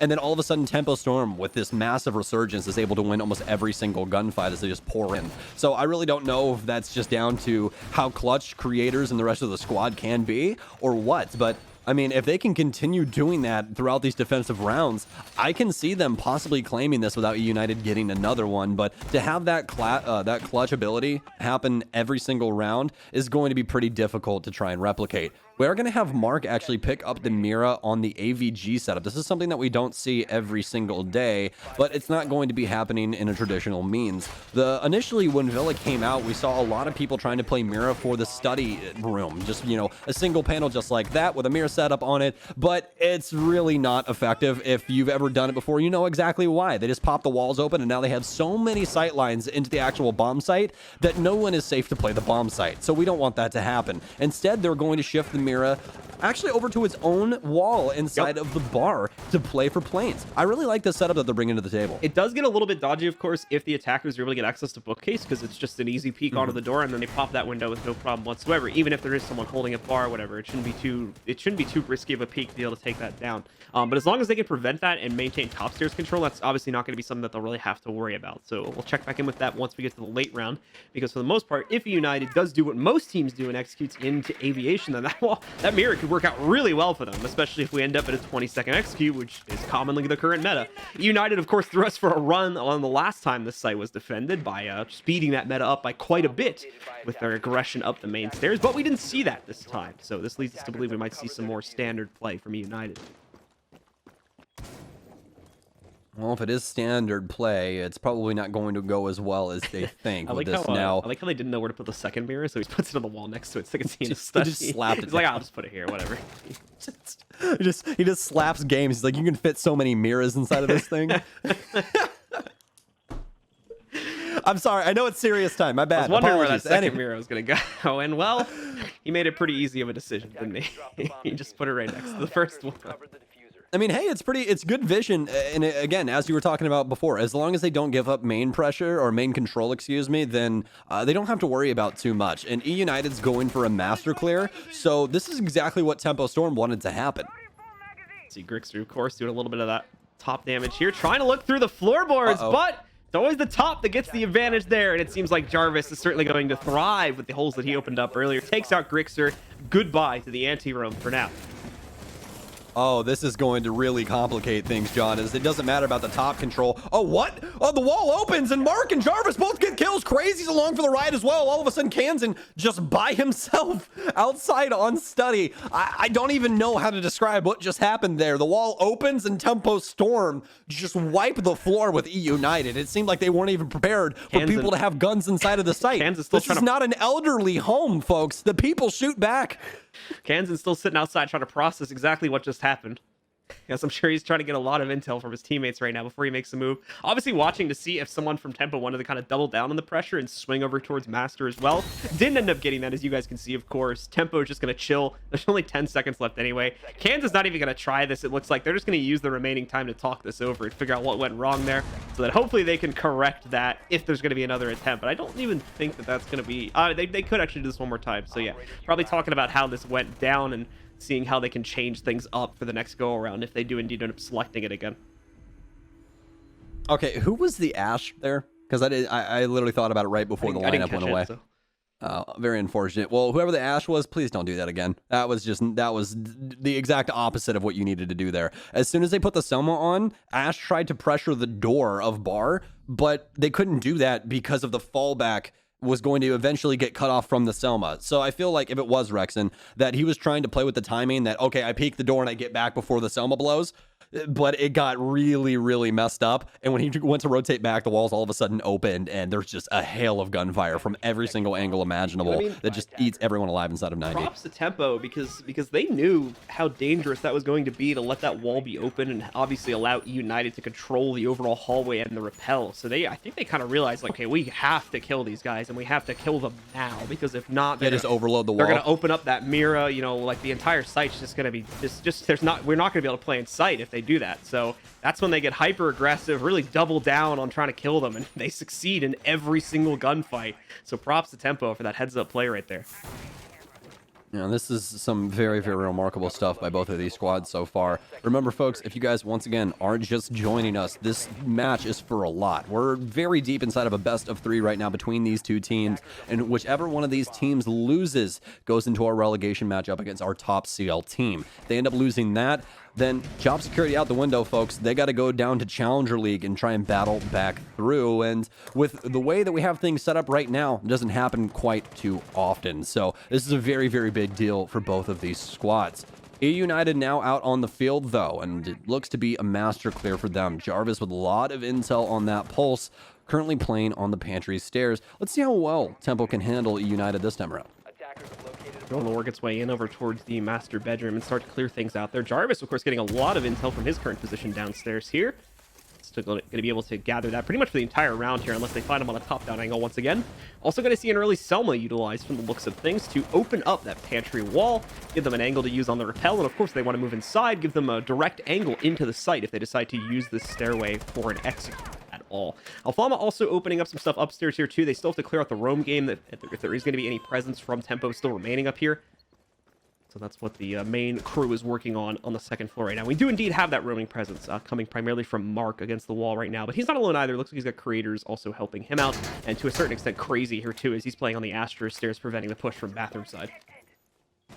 Well, the delay is working so well for Tempo Storm right now as Mark's going to start getting aggressive towards construction. Pre-fires through, but all the silhouettes still outside. This is actually a nice hold here from Creators as he's worried about Boar as well as anyone pushing through 90. It doesn't want anyone to encroach on what's going on upstairs, and if he's able to continue holding this down, this delay could continue on even further from what it is. We're already halfway through the round, and this is starting to be quite a bit of time with no vertical play or really anything else to call back home for eUnited. Haven't even seen Yeti get inside to sledge once. He's still capped off at that 25 sledges.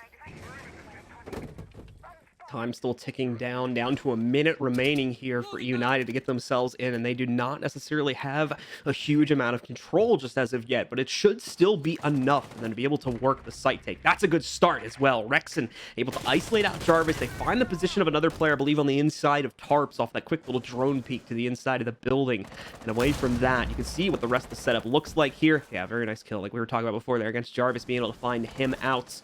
Now the question is eUnited going to be able to successfully transfer any of this aggression downstairs? As is, often case, the question against sites like this. Dream fends off the first players trying to work their way back in here. He's got more coming around the corner here at any moment, so he whips out the shotgun, He's going to be ready to take the play. They know he's coming too, but that doesn't stop him. Dream picks up another one. Kansan will at least keep the hopes alive as he takes down Crazy. But now Dream over to the SMG-11 finds himself the third on this round alone.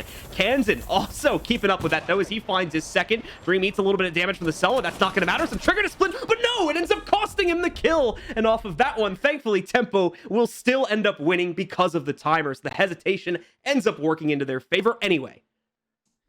Oh, some very scary stuff there for just a second. The SMG-11 just not boning to be the best weapon inside of that situation. Sometimes that thing just picks a spray pattern that is just completely uncontrollable for no apparent reason at all. And that's exactly what just happened to Dream. So almost a very unfortunate series of events for them, but they actually close out the round due to time. Thank God for that roam game upstairs by Tempo Storm, because it delayed everything that eUnited wanted to do. I mean, we started sludging up the floor at 30 seconds left inside of Master, and if you guys saw the amount of haste that was going on with that situation, oh my, they did not have any soft destruction done, which means you could still play inside of Dining, on the wall, everywhere where we saw those Tempo members. That's not the area in which they should be able to play if you have that top control, but since eUnited got control of it so late into the round, they weren't able to have such an influence through that vertical pressure like we're used to seeing. Amazing stuff from Tempo Storm to know when to fall back and allow eUnited to fall flat on their face. So Tempo back in the game now, tying us up at 5-5. It seems like the series will indeed need to go the full distance. And an unfortunate truth here, this is really the oftentimes point where we've seen eUnited start to fall apart and be unable to close out series. I think that's something that we saw Jesse mentioning on the desk, both at the beginning and I think right before this map got started as well. That issue, once again, beginning to show its ugly head here for eUnited.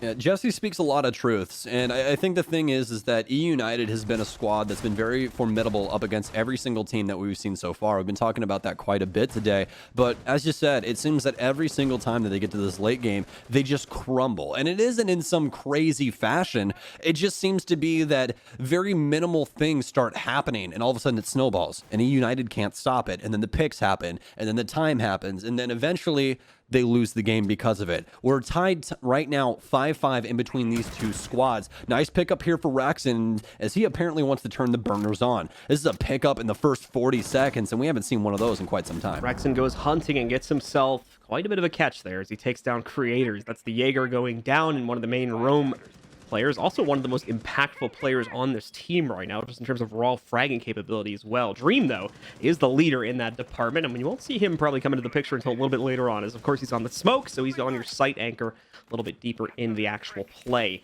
Mark going to be over here on the Wamai, playing a little bit further out and close to the sites as well. He's on Astro duty right now. For eUnited, meanwhile, seen quite a few of them begin to put pressure into the master bedroom area. Only one or two players potentially actually going to be moving in there, though, as they have a few more just there for kind of utility support and potentially droning support in the meanwhile. Rexon doesn't want to give away the fact that he's here initially. Was hoping he could swing around the corner and get off the kill if the player was still exposed. That's why he didn't shoot the goo mine right off the bat. But as you'll see, he'll go back to that. He's going to continue to chuck flashbangs in here, really just to scare that player more than anything else and allow him to establish the forward position. But still, no luck on getting that player out into the open, so Rexon will continue to kind of draw back here. He doesn't want to trap himself in that very same corner because now Jarvis is out. Well, here we go. It's actually going to be Yeti that'll have to move in and take care of Jarvis here as they'll finally seal the deal with that kill. I hate to say it, but standing inside of an angle right now is very ill-advised. Yet again, we're going to have a nice burn through for Tempo as they're able to shake down the man with the case. Bomb now down, and somebody's going to have to pick it up. Tempo Storm, even though they're down in man count, actually up inside of objective play right now. They still have Dream with the smokes as well as the Selma goes off to cut off Split. Dream now in a pretty bad situation as his cross is being held. He's going to try and smoke it off and then try and move across, but it's a fake. They try to handle the man inside of Master, but no, the bomb's still going to go off. Crazy gets one. Oh, Dream follows through, now down into the 1 versus 1, but it's an SMG-11 up against one of the most powerful guns in the entire game, folks. Very minimal HP for Dream as well. He's going to need wonders to make this happen. Sticking the diffuser right now as Grixer passes through, goes right in through Split, starts pre-firing, finally gets it. So many bullets inside of that LMG, and eUnited walk away with round 6, or excuse me, round 11. Beautiful recovery recovery, of course, after getting some great control off the bat here. The roam game from the folks over on Tempo, just not as effective this time at delaying the overall push because of the fact that eUnited are able to get that top red control pretty much right at the start of the round. You said it. Their opening kill comes at 40 seconds into the round. So with them already having that control, there's not a whole lot the roam game can do from Tempo to try and fight back against that, at least not with the positions that they were working with at that point. So that gives eUnited so much time. I mean, we saw the battle against Jarvis that was holding behind the statue. I mean, they even had time to waste away on that battle, and it didn't really seem to come back to haunt them. Just a really solid overall take there from eUnited. I completely agree with you. There was really nothing wrong there with what eUnited did. They handled their map control really well, and they were able to lock down a lot of the plays that Tempo Storm wanted to create. I think that the most influential or the most creative one that we saw from Tempo Storm was definitely the fake smoke to try and make him back off the angle or swing wide, and inevitably able to get the kill there.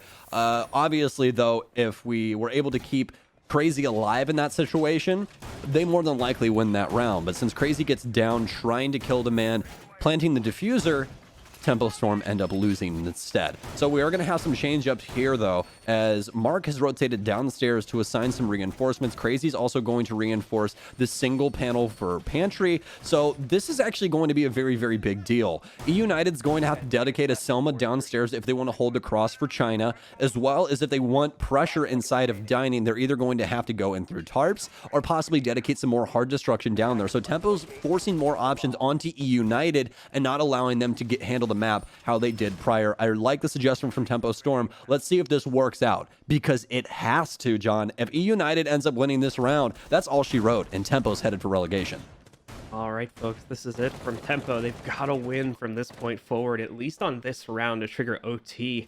Have a little bit of a forgiveness zone after this, but once again, it's Rexon off to a good start. He might be able to make it two as well, as he just got the spot on Creators. But Creators knows his team is down now. It's not advisable for him to get aggressive in this fight. If he can avoid it, he should absolutely take the ticket and get out of here. They need to keep people alive now. Some major problems, but this roam game from Tempo Storm could be the assistance needed to bring this back to equal man count. Not the worst thing in the world, though, as Jarvis is off the board. Hasn't been too impactful thus far throughout the series, or at least inside of this map. 3, 4, and 10 right now. And since the goo mine is something that's time-based, not going to have nearly as many of those as they initially wanted. eUnited with a very, very nice initial pick here. Is this take from south to north working wonders so far? Creators does successfully work his way out of that bad position and get closer toward the site. So they've been able to conserve their losses at least down to a 4v5 and can now focus on the site hole. But just like the last round, this is the same problem showing up once again. eUnited have all the outside site control that they could ask for at this point, maybe with the exception being Astro, of course. And they, still have half the round to go. So great positioning to work off of. There's still a little bit to work with downstairs as well, but they didn't really need to use the Astro side on their last execute. They can absolutely make this work once again with the control that they currently have. Well, the big thing is there's quite a few layers for both of these squads. eUnited seems like they want to try and go for the statue take again, but Tempo Storm's already planned for this. They still have presence downstairs with Crazy and that Nitro Cell. So Tempo Storm's probably going to back up initially, and that's why we see Dream burning these smokes early to get the shield, adjust things, and try and slow down eUnited more. They want to try and make this a very low time to execute for eUnited, so they can eventually get that frag from underneath, but oh no, eUnited checking the boxes, take down Crazy, no more Nitro Cells, it's all down to the site players. Mark might try to get aggressive here, and he could be a play that works out here. They're getting pushed up against the walls. The aggression might be what's needed. No, uses so many shots on the pre-fire, and Alfama gets the double Yeti, finishes things off. What a way to end it for eUnited as they take a flawless round at the end of regulation and close out 7-5 on this map.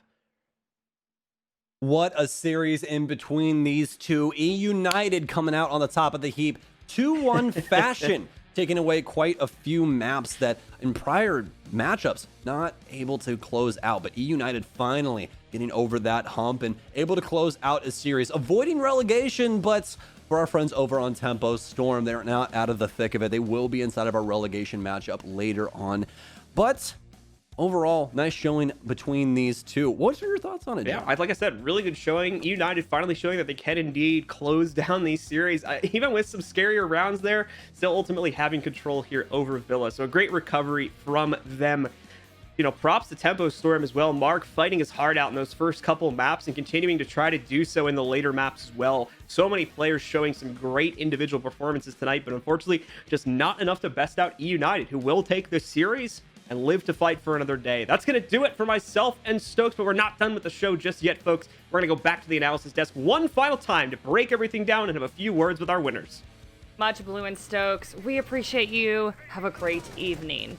Winnable, winnable, winnable. Veli, you were screaming that while we were watching this map 3, and eUnited could apparently hear you. Winning it on Villa 7-5, closing with that flawless round. This has been such an amazing series to watch. Let's roll through the highlights here. Oh my god, I mean, just thinking about both of these teams' journeys and what they did in order to try to not be at this point, but both of them wound up here anyways. Still, great gameplay aside from that. Kansan, Yeti, Grixer, Rexen, and Alfama deserve all the props in the world. Yes, I named them all one by one because this team, they jump through hoops and leaps and bounds to get better. They look like the laughing stock of stage 1. They were the laughing stock, and now they make sure that they up their game and beat Tempo Storm to avoid relegations. This is exactly what progress looks like. I mean, they've got to be so proud of themselves. United looked so bad at the start of the season, and then they turned things around between stages. They still had so many struggles, but now here in the final possible moment, they've avoided relegations. They send Tempo Storm to that horrible fate, and just based on their reactions, you can tell how they feel. Yeah. Jesse's so dramatic. That horrible fate, but I mean, it's bad. No, it's definitely bad. Really quickly before we get into that, though, I do want to praise eUnited here. We just saw some wonderful play from them, particularly from Grixer. Round 2, he had a 1v3. Round 6 is 3K. Jesse, let's just talk about his impact, particularly on this third map. I mean, Grixer really popped off, had a huge impact. You already mentioned the highlight plays. I thought that very first on round number 2, that 1v3 up on Trophy Statue, he should not have been able to get that. Definitely capitalized on the lack of intel that was being brought by Tempo Storm. They didn't have any drones out when that was happening. Then that crazy winning it on time after he died, but got those 3 kills, downing Diffuser. That was incredible. It was. Even in that second last round where he got that 1v1, Dream doesn't fake, I guess, but he ends up losing it because of it. Even when they had that one round where the bomb site was down below in Kitchen, but he was able to catch out all the players up above on the pulse. Again, utilizing that information to give his team a huge advantage. Grixer is the MVP in my mind of this map. He played lights out today. I agree. Yeah, absolutely. And we were obviously talking about eUnited and relegation. They're safe from it. So, woo, eUnited. But they still have a chance to go to the qualifier. Their qualifier hopes are still alive. Tempo, though, they're heartbroken, I'm sure, right now. It was a hard-fought battle, Veli, and I can't imagine how they feel facing relegation. Production, can you put my camera on the one real quick? There's something I want to say. I kind of want a moment of silence for Tempo Storm. We saw a great game against Oxygen where they came out with the win, and I thought, hey, this team was brand new. They're moving on up. They're going to get better and better. And then after that, it's been 3 upsetting losses. So, once again, moment of silence. Oh, wow. Okay. No, okay. You did not. but hey, happened. to be completely honest, it's been a really sad journey for them. It's been a story of inconsistency. It's been a story of missing identity. It's been a story of just, bumps in the road, right? I feel bad for him. I feel bad for playing that, but it was funny as hell. But the thing is, the fact of the matter is, they have one more chance to stay here. And it all is going to come down to that one game. They're going to go against the #1 Challenger League team. Yep. And it's not going to be easy, is it, Jesse? No, I mean, there's some really good teams in CL right now. I think Ape and Rent Free are the teams that's on everybody's mind. Beast Coast has some really good players as well, and they're still in it. Even the Favelas, I mean, they are probably the underdog pick, but they could absolutely come in and upset and make a big play. There's a lot of talent down there in Challenger League, including, on Ape. 2 players that just very recently were on Tempo Storm, so that could be a spicy match. But yeah, it's going to be a tough relegations match for Tempo Storm. But shout out to eUnited, though. Major shout out to eUnited, and actually we have Elfalma on deck. Yes. We are ready for his interview. Elfalma, you're safe from relegation. You still have a chance to go to the qualifier. How great does this win feel? Tell me the emotions y'all are feeling. First of all, hello everyone, and I want to say it feels great. It's been really rough for us. We were one round away from getting top 4 for that second stage. Last stage we were last with like not a single win, and I think that we had great hope after the roster change. We had great hope in the way we were playing, and I think that finally proving to everyone that we need to stay here for another year is huge. It's huge for us. I know, it has been absolutely fun to watch y'all for stage 2, but you have had some really tough losses. Can you tell me why you think your team struggled to execute in some matches?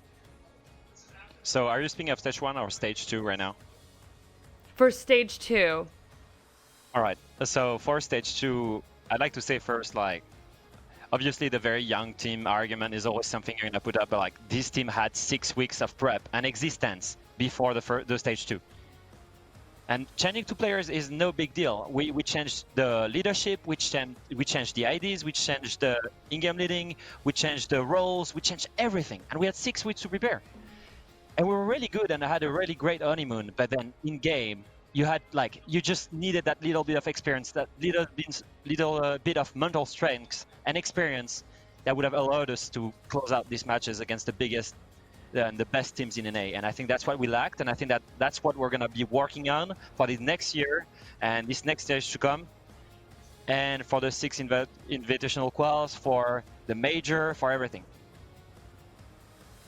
Oh my gosh, I'm sorry. You were giving a very serious answer and Yeti was dancing behind you. But I love to hear that fire. I love to hear that determination. I think that the entire community has been entranced with your transformation as a team. And in particular today, so many great plays from your teammates. Kansan was popping off. Rexon was exceptional. Grixer really had some great plays. We were talking about his 3Ks in round 2 and round 6. Just talk to me about what your personal reaction was seeing your teammates just pop off like this. So first of all, I just want to give a shout out to Tempo Storm. I think that a lot of people are just saying they're inconsistent, and obviously in terms of results they're not showing up, but I'd like to say that it's good players, it's good human beings. They've always acted very professionally to me. I like these guys, and it's a pity to see them in relegation. I hope that they're gonna do well and find their groove. Now about my players, our teammates, I want to say they're just amazing. I think everyone saw that in stage 1, and I'm not surprised they're popping off. That's it. Not surprised. All right, well, to wrap everything up, can you tell me why you think y'all can be a top contender in the US division?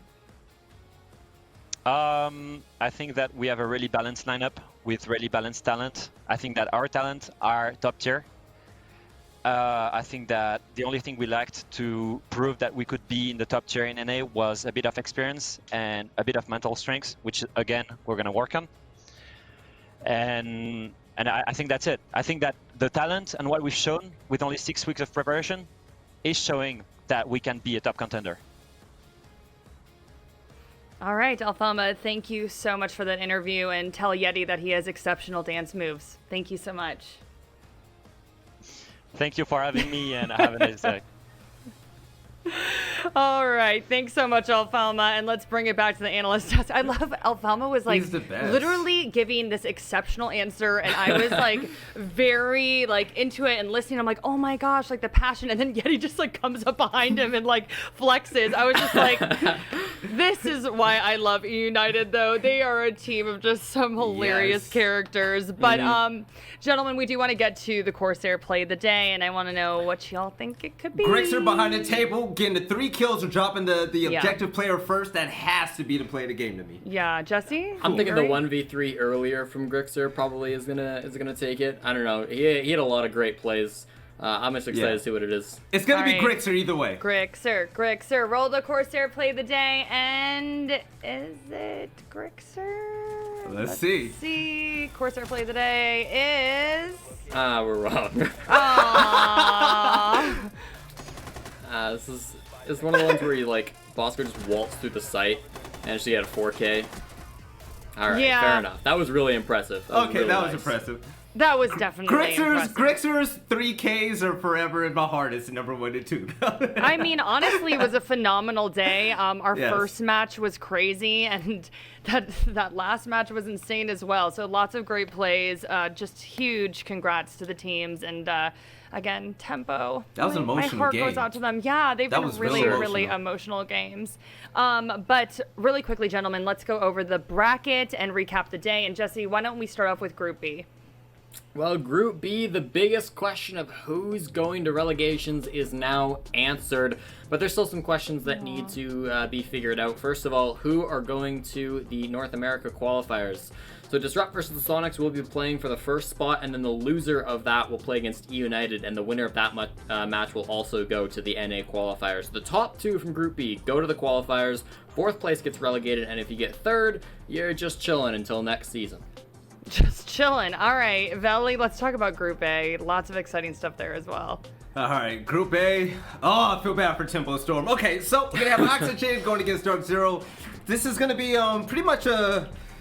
I don't know what type of game that's going to be. It's going to be fun, though. But most importantly, Space Station Gaming, they're going to have to play through the qualifiers to get to the major. You're going to have TSM Dark Zero and Oxygen already inserted. So Oxygen versus Dark Zero, I believe that this match has a lot on the line behind it. Oxygen still want to prove a point that they are the best, and with TSM's latest performance, especially against Space Station Gaming, they're gonna have something to say as well. So make sure you tune into that game. It's gonna be really fun.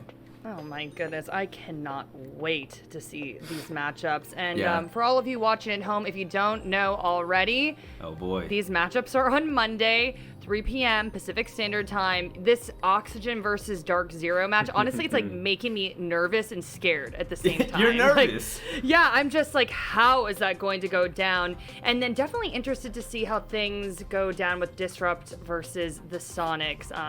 Both of them have some interesting wins behind them, but Wait they've up, also wait had up. some interesting losses. Yes. The Disrupt and Sonics game has a lot behind it. The loser of that gets 7th place, and that means they are not going to be in the NA major qualifiers. So the winner of that gets top. The winner of that gets 5th. Exactly. So that's going to be really interesting. Oh, the winner of that. Yeah, I'm sorry about that, Yes. Jesse. No. Loser still is a shot. That's The why loser Jesse's of my that duo. one- He keeps me in check, right? Yes. So there we go. Jesse, thank you for your big brainness, and Yes. Veli, thank you for your beautiful smile and I'm enthusiasm. tired, Jackie, I'm tired, I I'm know, sorry. I get it, and just a big thank you to our casters as well, Kix and Taro, Blue and Stokes. A big thank you to our crew behind the scenes. You all are awesome. Love you to pieces, and also love everyone at home to pieces. Thank you so much for watching. We hope that you have a wonderful evening, and do not forget we have some Canada Division action on Friday. This is actually a really big matchup. It's Mirage versus Altiora. These are two phenomenal teams in that division, so really encourage you to watch. Also, Kixon and Taro are completely off the rails because it's a Friday, so they're very fun to listen to. And then, of course, we'll see you Monday and Wednesday, 3 p.m. Pacific Standard Time. Do not miss out on these games. They've been absolutely thrilling. And all right, we'll see you later. Bye, everybody. Have a good night.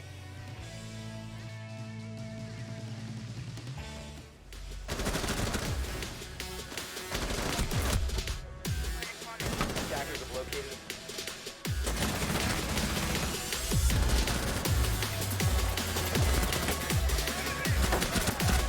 attackers dropped. 5 seconds remain. Attackers have recovered their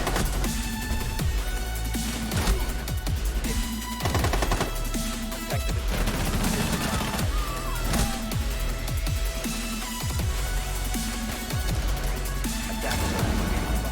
attackers dropped.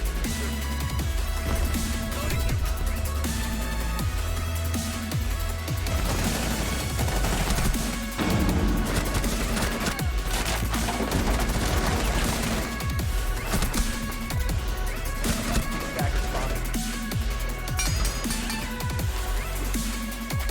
5 seconds. Defenders have eyes on the attackers dropped.